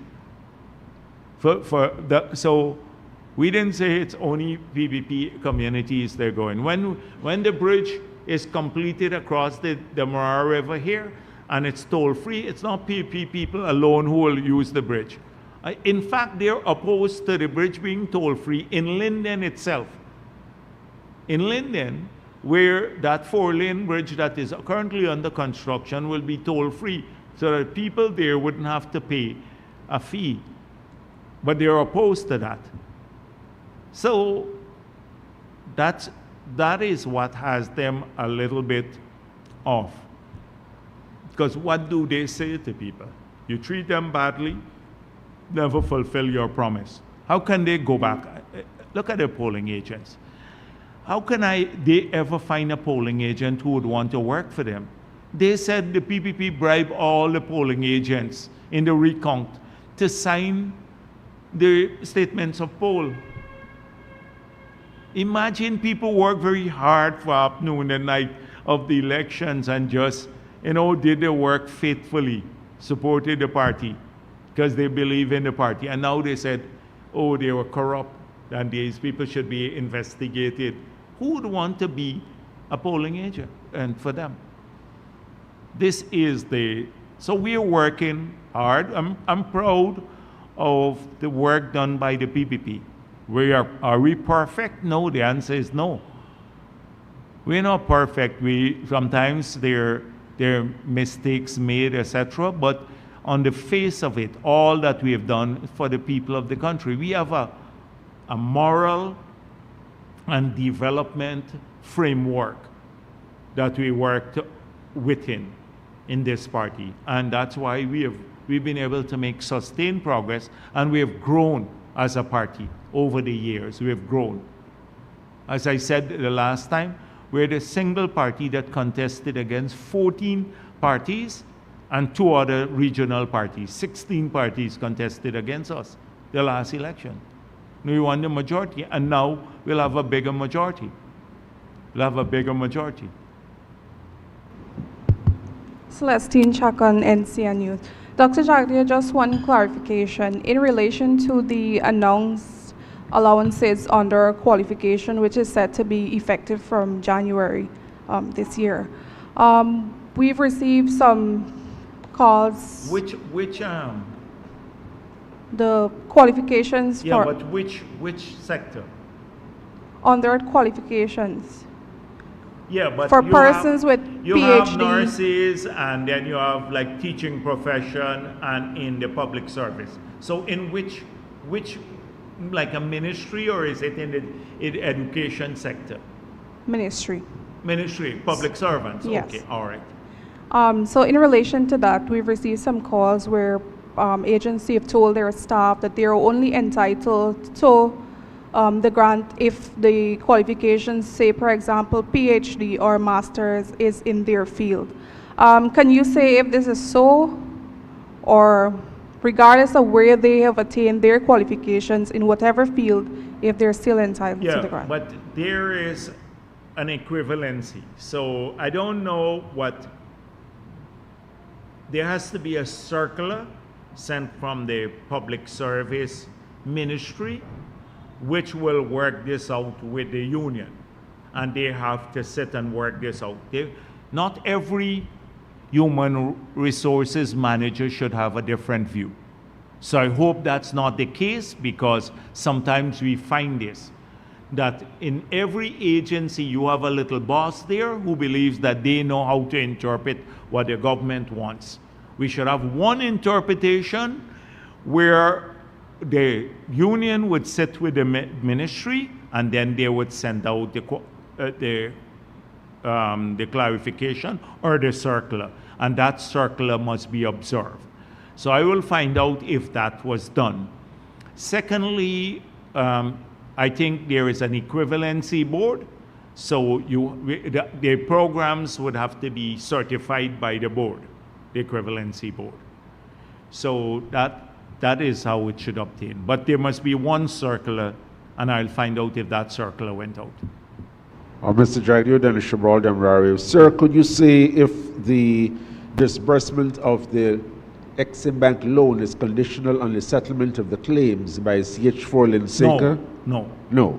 Okay. Secondly, what is the latest projected backup plan to cater for false maintenance and repairs to the gas to energy project when it comes in stream, so that Guyanese do not suffer a shortfall as a result of those activities? And my last question, why has government blocked internal elections for mayors and deputy mayors? I don't know, government has blocked the elections. I think a lot of NDCs wrote that they were not ready to conduct the elections in December, and December should have been the date. So the ministry will maybe pursuant to that might have postponed it, but it will happen. It will happen. It's just that they're ready, the state of readiness, you have to go through a prescribed process. So I suspect that was what happened, but speak to the minister more on that. On the question of the backup, so we'd have a significant number of these sets that we currently have will go into reserves. So if the turbine, say one turbine has to come down for maintenance, then some of these units will be used as a backup. They'll come down for short periods, maybe over time. These units could be brought online. That will be in reserve. All the fossil fuel units will go into reserve. And then we're hoping to move with the second phase of the project too. So we believe there would be adequate backup generating capacity to allow the maintenance of the turbines. They would all not go into maintenance at the same time. So there would be staggered maintenance.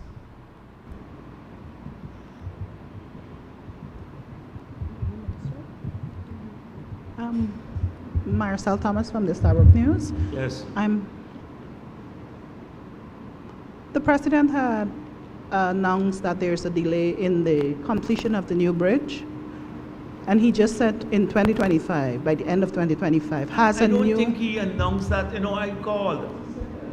Yeah, what he did. he said, by the end of 2025, the bridge would be operational. I think that's how we speak sometimes. Because I don't think that the bridge will be delayed to the end 2025, December 2025. I'm sure the president, like when I said, I said it too. I said, it would be about 25% of the 2 billion. They calculate 526 multiplied by 4 to get 2.1 billion. I said to Dennis, calculate the interest yourself. It's not like, I don't think the president announced the bridge will be delayed to the end December 2025. He just said by, I know how we speak. So we'd have improvements in the country. By end 2025, all of these things, this is what Guyanese can expect. I would have said something like that without announcing that a project is delayed to the thing. Did you ask him specifically, Mr. President, are you saying that the project is delayed? I will find out, because up to today, I called Edgil, and Edgil said he does not know about much delay there. So, so I told him find out. If there are delays, it could be associated with the late handing over of some parts of the site. You know, there are parts of the site that we did not hand over in time, but I don't think there is a, it's about 8 months delay or something like that in the project. 8-9 months. So it is, I don't know of the specific date. I can find out, but I can almost put my head on the block that President Irfan Ali was not announcing that the project will be delayed to December 2025. I can almost put my head on the block. That's how people speak. So I'll say, no, by end 2025, with the PPP would be re-elected and we'd move on to the second term. I know things like that. That's how you say. By 2025, Guyanese would be experiencing several hospitals done. You're not speaking about a specific kind of project. So I'm not saying by mid-year this one will be done, so this would happen. That's how people speak generally. Generally, they speak like that. I don't think it was that. I don't think the president announced any delay.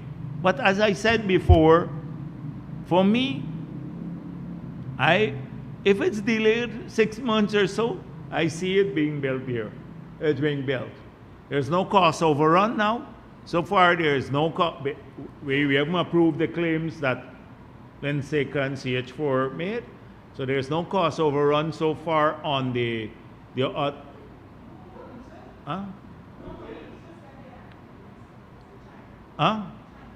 No, I said there are two things. There's no cost overrun on the bridge. That's one. So that's good for me. And then on the gas to energy project, there is, so far, they've made claims, but no claim has been approved by our engineer. So as far as we know now, so far, we're still operating within the project cost. So for me, a few months delay is not fatal. It's rich coming from the people who are opposed to the project, who are saying, oh, don't do the project, we didn't do feasibility, we didn't do this, we don't need it. The bridge too was opposed to them. To now come and say, oh, it's delayed a few months. That's rich coming from them. They don't even focus on the benefits of the project. So will that bridge, when completed, benefit the people in the two regions? Enormously. Would it be delayed a few months? Maybe or maybe not, depending on what I find out and let you know before the end of the day. But so it's being built. That's the most you can come with. You can't conceptualize anything. I'm not speaking about you. I'm speaking about the opponents, which often get reflected. That's the worst they can come with. Oh, these things are a bit delayed. They don't ineptitude. So I will find out about the exact project, the new project date, if there is a new one, and let you know before the end of the day. okay, so, Dennis, I asked the question. Yes. Yeah. Oh, you. Oh, I thought it was Dennis, but you and Dennis, yes, coordinate these questions. Like, yes. And my other question is on a lighter note. Did you register for the 100,000 cash grant? No, I'm not as yet. I didn't register as yet.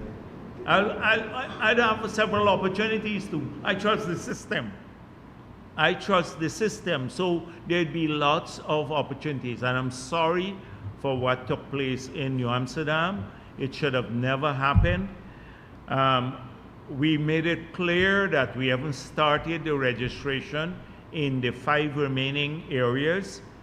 In the new year, just in the next couple of weeks' time or a week's time, we'll start in the regions 2, 3, 5, 6, and 10. We'll start soon. There was a miscommunication about what this additional registration was for, was miscommunication, and you had some crooked people also spread some lies about it. Some of the same APNU people, I tracked down a few of them who were spreading the lies to create more confusion, but it should have never happened. We should have had a better system immediately. I spoke with Ashni Singh about it, that when people started gathering up, that someone should have taken leadership and come out and say, please, it's only for these. Some of the technical people we put to administer this to, I think they begrudge the people getting their money. They just operate like they hand them the checks in a fashion. I get some things, like they're not happy with people getting the money, or that they have to work so hard. Some of them are working maybe harder than they ever work in their whole lives now, handing out these checks and doing this stuff. They just sit in some ministries, some of the people. Some work very hard and some are just totally useless. They make air free.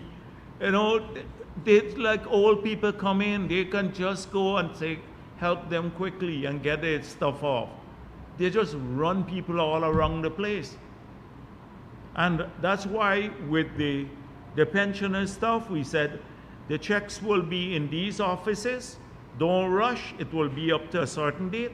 Beyond that date, we'll try to get it closer to your communities. If you can't make it there to come and collect the checks, we'll try to come to your communities and deliver the checks for the pensioners. But it should not have happened. And I'm really sorry that the people in Berbice had to experience what they did. My follow-up is to the original question, though. Given the Region 4 window is going to be closed soon, when are you going to register? No, but I have many opportunities. We'll be opening up an office in every NDC and 2 in Georgetown to continue registering people. So you will be able to register if you miss. How could we treat people that way, Marcel? If a person is out the country, or as someone mentioned the last time, a fisherman or a miner, or someone just sick for a couple of days, they need to be able to, at their convenience, to go someplace and get registered. I will go and get registered at the right time. Mr. Jagdeo, the cash grant system again, given the experiences with respect to the distribution and so on, in terms of future cash grants, does government plan to deposit the monies in people's accounts rather than... This is the evolution of the system. So we are going to have from the biometrics project, the one with the ID card I'm talking about, some really solid biometrics and these cards that have these chips on them. They're advanced chips in these cards. So you'd have one for Guyanese and one for non-Guyanese. We're hoping with the enhanced biometrics, we'd be able to allow a significant growth of mobile money, online banking. We would encourage every Guyanese to then have an account. So then it's easy when you can verify, because you have solid biometrics now, that people are alive and well and they're resident in Guyana. And well, in this case, even the residency wouldn't have been an issue. Then we'll be able maybe to deposit directly in their account. So I believe that's where the system will go. Evolve into that, a very efficient system, so nobody has to show up. And that's what I would like to see happening. Once you can prove you're Guyanese and you're eligible, you just get the Ministry of Finance. That would be the easiest thing for us to do, to give payment instructions to the bank, and they deposit in everybody's account, all the people. Note, what's the status of the ID card project? It is going well. I did not have a recent, I didn't have a recent report on it, but I'm really hoping that within, did the president mention it? I think he mentioned it, but I can always get, I think the person who heads that unit is Darrell Akiong, so he can give a report on it, where we are. As far as you know now, you don't have a time frame of when it will start and finish. It had a 1-year time frame. It got delayed a bit. It got delayed, one delayed, but I don't know what's the new timeline for completion. But the data there is crucial for us to do the facial recognition software on the cameras, for running it there, and also for support for some of the financial innovations. Well, they're not innovations anymore. These are financial tools that we want to introduce into the system that would make people's lives easier, including the pension. Where eventually, that is how pensions and everything will be paid. That you don't need to go and maybe even get this kind of a book and go there and collect your book and stuff like that. All of that would be done online. Will that system be integrated with GRO to ascertain debts? No. So we are.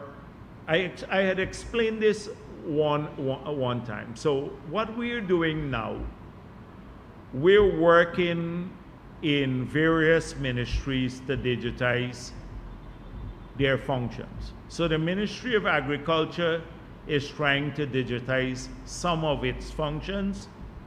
The Ministry of Health now, the patient management system, that they have the electronic record keeping system. The airport is doing this separately. The Ministry of Home Affairs, we have a project now to digitize the functions under that ministry. So GRO, police, prisons, fire, everything, passports, etc., digitized. Then we have this separate biometric project and the ID card. So we have a coordinating committee that is looking at interoperability. That we're building, although we're rolling out and building systems within the agencies by themselves, that they have to be integrated seamlessly into the central system we have. So that is very important for us, compatibility of the different systems we're building. And that is being managed by the NDMA to overlook that. So at some stage, that is why we need privacy records. So a ministry may be able to access the central database, but have only restricted fields and only for the task that it is mandated to perform. So they may be able to access some part of the central database. Another ministry may have total access. So if you're police now, you may be able to access the license and registration section, so that and the biometrics of people's faces. So first of all, you can know the person who is maybe driving the car and who owns the car. If you're going after, if you see, say, a robbery taking place and there is a car being used and the cameras pick up the person's face and the vehicle they're driving. So it's a complex system, and that's why I said sometimes people don't see that. It's happening in the back room, and it's being worked on, and at some stage, you get a massive jump in the system, a quantum leap, because all of these things start functioning. And that's what we are building in a silent way, the digital society, which will improve the functions of the government too. So all of these we can have. It's harder to perpetrate fraud, like all these pension book frauds and money being handed out to people, etc. You know, they can all be traced through the banking system. You make payments directly there to our people. So this is happening separately by the government, and those things don't get reported on. They just, all we hear every week is gas to energy, and Glenn Lal, TikTok Lal, yeah, talking nonsense. Cash grant going to be distributed after this one? Huh? Have you got a time frame for the other cash grants? No. The president answered that question. I think the president said it's not one-off and it would be done periodically. And the periodic grants from time to time will depend to some extent on a number of variables, as we have checked now.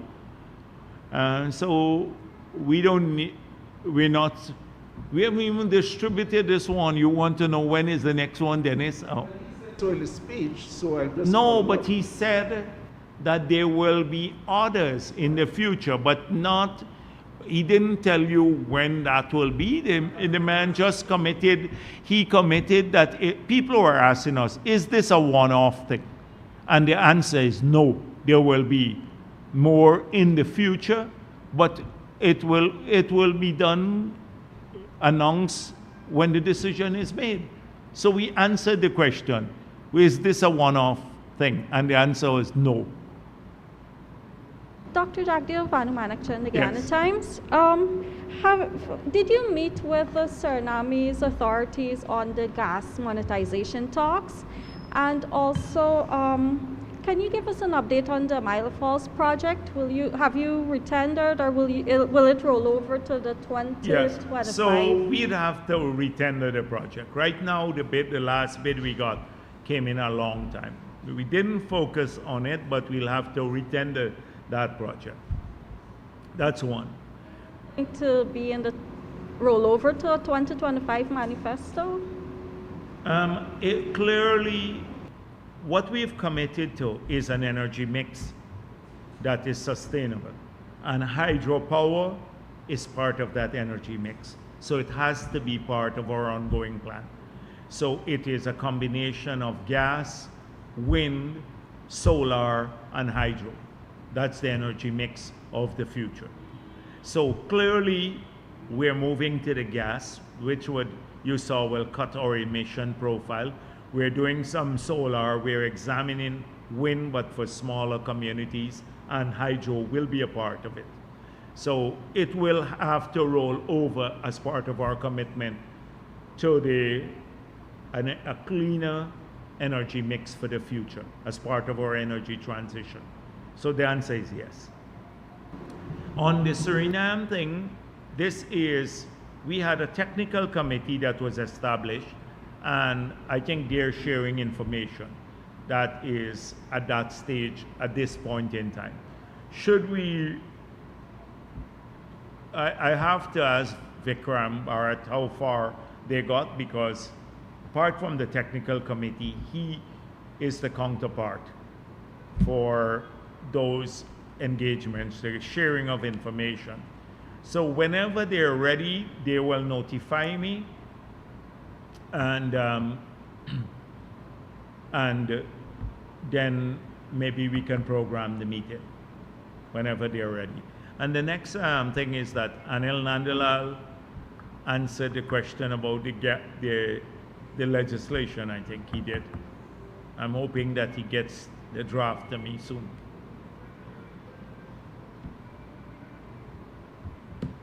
Good afternoon, Dr. Jagdeo. Sure, from Rev Kite News. I just have 4 questions. Yeah, go ahead. With oil, countries like Suriname, Brazil, and Belize, and others securing high royalties and taxes from their oil resources, do you believe that both the past and present government might have failed in protecting Guyana's best interests? I thought you had some sensible question. All right, go on, yes. And what does your government plan to ensure that the decommissioning costs, if I know there's a decommissioning fund, but that none of it falls on Guyana when the times come to clean up after the oil resources is finished. Go on. And thirdly, with Exxon accelerating oil extraction under the depletion policy, what is your government's long-term plan for economic sustainability when the oil is finished? And how will your government address income inequality, that is? That's my 4. All right, so let me see the ones that make most sense, because a lot of these things we have dealt with already. And so the last one, income inequality. We spoke sometime in the past about this income inequality as measured by the Gini coefficient. That is how you measure income inequality. In some parts of the world, particularly in this region, there's a huge disparity. And the way you tackle this income inequality is by, first of all, ensuring that people are prepared to find a job, first of all, and progressively they can find better paying jobs. That's the first thing, because people earn their income mainly from jobs, that's wages and salaries, or they earn their income from investments. Okay? So in terms of finding jobs, more people today have found jobs than say had jobs 4 years ago. At least their earning, disposable income has gone up. I told you in the public service itself, public servants in total, that is in an aggregate sense, are taking home $500 million US per year more than they were taking home in 2020. $100 billion more. So that's dealing with higher paying jobs, etc. But it's not just helping people to find jobs, because more and more people are finding jobs, and we have done well at that. It's to give them the tools to get better paying jobs. So what are the tools? You first of all have to be healthy, and so investment in healthcare, so you don't have a cost associated with major healthcare expenditure, because poor people can't afford that, and you're healthier. And secondly, you're better educated, so you can get a higher paying job. So we've invested heavily in education. So anyone who wants a training program now can get one and paid for by the government, or a scholarship through the Gold program, or now free university education. So people have jobs, you're getting jobs, then you're giving them the tools to get higher paying jobs by qualifying themselves. So when you get qualified, you earn more money. Okay, that's one. So your income goes up. 2, transfer of wealth to people. So at the lower end, I've dealt already with this. $282 billion would be spent on developing 50,000 house lots. About 30,000 of those house lots will go to people who are getting over $4 million of cash injection building equity because of I explained it earlier, the cost of developing the plot versus the purchase price. So they have greater assets. That's a second way we have done in large scale. Look at the other thing. They want to rent. They want to assist you with rent. No transfer of wealth there. That's the second way of doing this. The third way is to ensure that at the lower end, people pay less taxes. So that is why threshold increases over the years of change. Threshold, so at the lower end, people pay less taxes. Then we have just introduced back a progressive system for children where you give a tax deductible for every child you own, you have. So these are some of the ways that we address income inequality. Now, you're going to have in society people getting richer too, based on investments.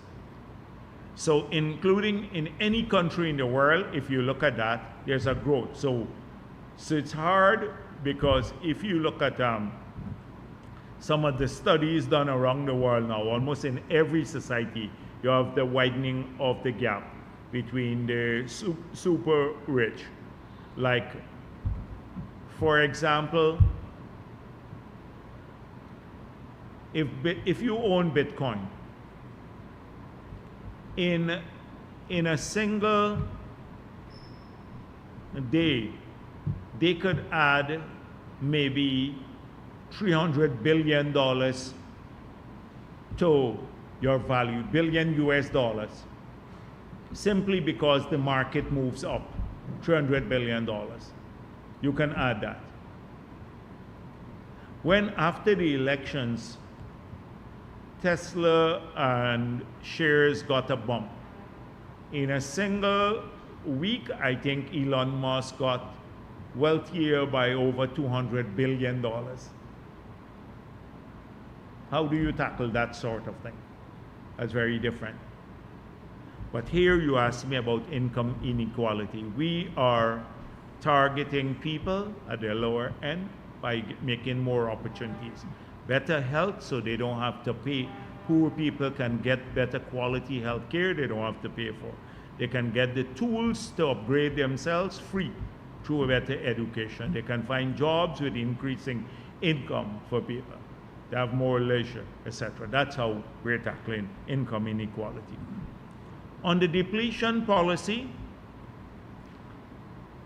I've explained this already, that there is a particular logic behind us announcing that we want to lock in as much investments now into production, and we want not just to lock in this investment, we want to accelerate the pace once it's safe and certified as being safe, the production of crude at this point in time. So we want to accelerate that, but it must be done safely. And what's the logic of this all? We've explained the logic of it.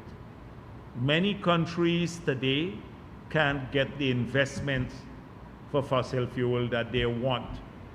A lot of countries have gone to auction. They have very, very favorable investment regimes, much better than ours. The new PSA that we put out, much better. And they have not had anybody participate in the auction. Globally, a lot of the banks have stopped, financing fossil fuel related expenses. Thirdly, a lot of the big oil and gas companies have been divesting themselves from upstream activities in the oil and gas sector. So that's the reality. Just Google the trends and you will see all three things that I mentioned.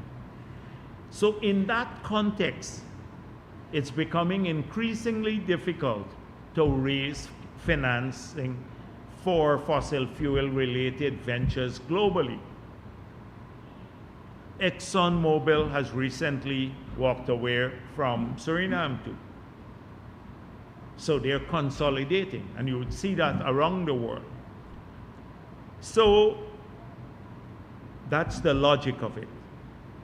It's not what Glenn Lal thinks, because he's not putting up a single investment dollar.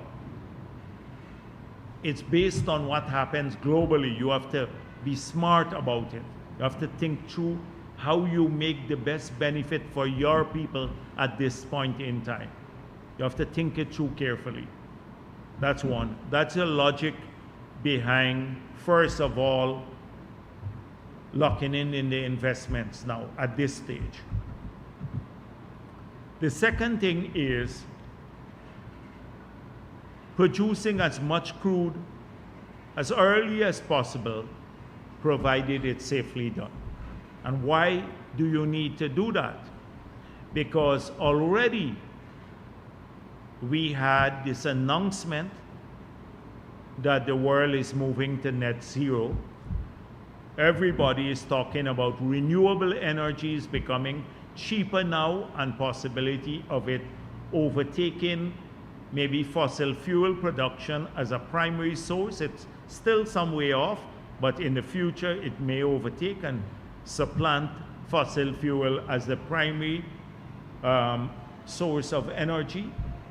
The development of alternatives like hydrogen, it's still some way off, or solar, and getting cheaper. So you have a narrow window, we believe, for the production of fossil fuel. We believe we'd have a longer window in Guyana, but we don't determine global trends. That will be determined based on the global demand and the profile of that demand, and the competitiveness of the supply of that demand from alternating fuel sources. So we don't decide that. So you have to make a logical decision to maximize your production in the period when you can, which is now, so that you don't take the risk in the future. And to convert these assets into savings or infrastructure of the nature that it promotes growth here in Guyana. So fixing our school system, fixing the education system, fixing the health system, our bridges, infrastructure, power plant, saving some for the future. So it's taking the money and transforming it into assets that would last in the long term. And then, so that is the logic why the depletion policy, as we announce, is the way we announced it. That's the logic behind it all.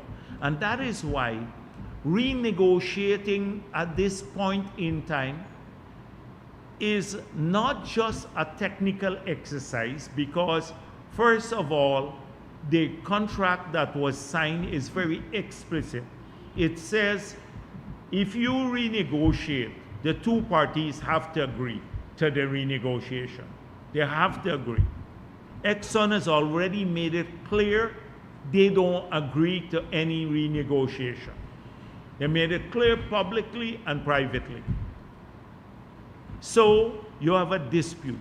If you have a dispute now in that, you can end up not being able to act according to plan in this regard, the regard that I just mentioned, because what it does, you lose the entire momentum, and before you know it, the other countries, the window of opportunity has closed globally, or the other countries have stepped in and eat your dinner. This is a competitive environment. You have to watch out that other companies looking to eat our dinner too. You know, just Glenn Lal jumping around and monkey around the place. We have to look at this in a studied way. So the long-term plans now, you ask me, to ensure that once, so having explained all of this, this is precisely why we emphasize the long-term plans. You have to invest in power plants now and the bridges now. So a bridge like the one across the river, just say for example, is it that we just want to spend money there to build a 4-lane bridge? Why are we building a concrete bridge there too?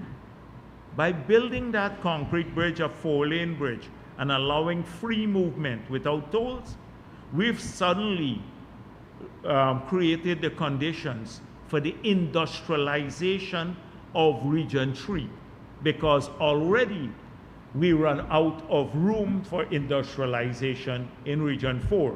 All of our opportunities are taken already. Along the banks of the river, the cost of land is too high. Most of the land along the east bank is privately owned or under housing already. So you open up a whole region, because a wharf could be built on the other side, a shore-based facility could be built there, and you can bring a container now and land it there and move it across to Region 4 or to 5 or 6 without the constraint of the floating harbor bridge or the opening hours or the weight restrictions there, any hour of the day. So suddenly it de-risks the whole region in Region 3. And that would lead not just to industrialization, but more people now, when we don't have land over here, are willing to go to Wales, because they can drive from Wales now into Georgetown over a bridge that they don't have to pay any toll on, and be in Georgetown in 8 minutes. In 8 minutes. So we can open up more lands there for housing opportunities. So those from Region 4 who can't be accommodated in the region because we run out of space now, we can do that. It is long-term planning that causes this. So for all of those who are complaining about it, that's where the long-term planning matters. And the same thing in Berbice. Berbice, if you build a deep water harbor in Berbice, which we plan to do in the future, and if you don't have a fixed structure, again, a bridge there, you run the same constraint, the territorial integration and the opportunities. So every one of these projects have a long-term objective in mind. I don't want to lay out the long-term plan here today, because it will take me a very, very long time, because it's very comprehensive. But just to say that we're thinking about that as part of not just the depletion policy of the asset, but also how we utilize the funds to ensure that in the future we can maintain prosperity even with oil diminishing contribution to the economy. So that's the second issue. The decommissioning costs, I've dealt with this many times before.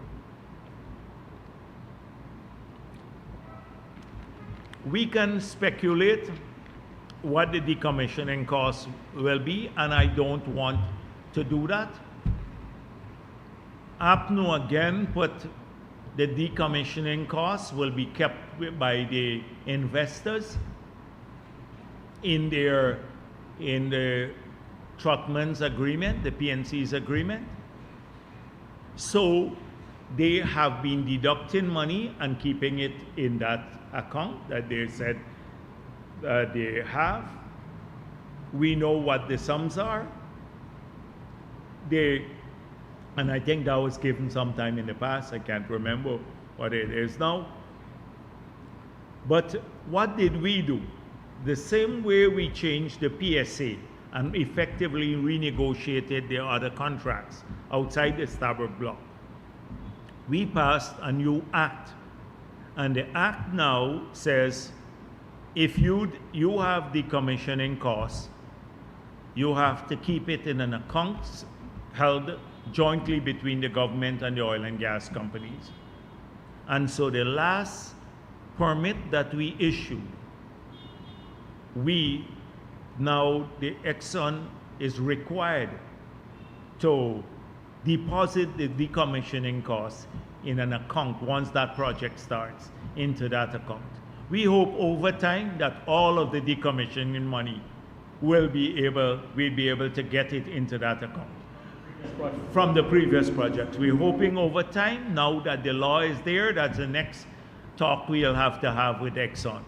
I'm giving you, I shouldn't be telling you this, but over time that will happen. But we have corrected something that APNU screwed up again.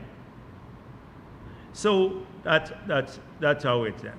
And the higher royalties in Suriname, etc. Remember, we were told that Suriname has, when you look at the combination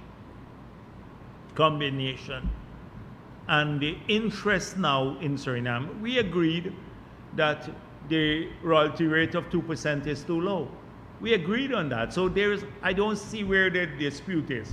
But don't use Suriname as an example, please, because Suriname's project will come on stream, I think in 2028.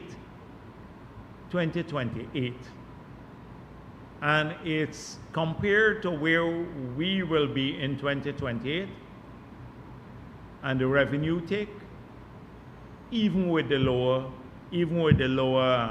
royalty rate, is vastly different. And so you can always compare what's happening in countries.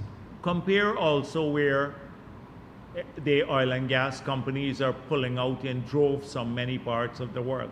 And with President Trump now, President Trump's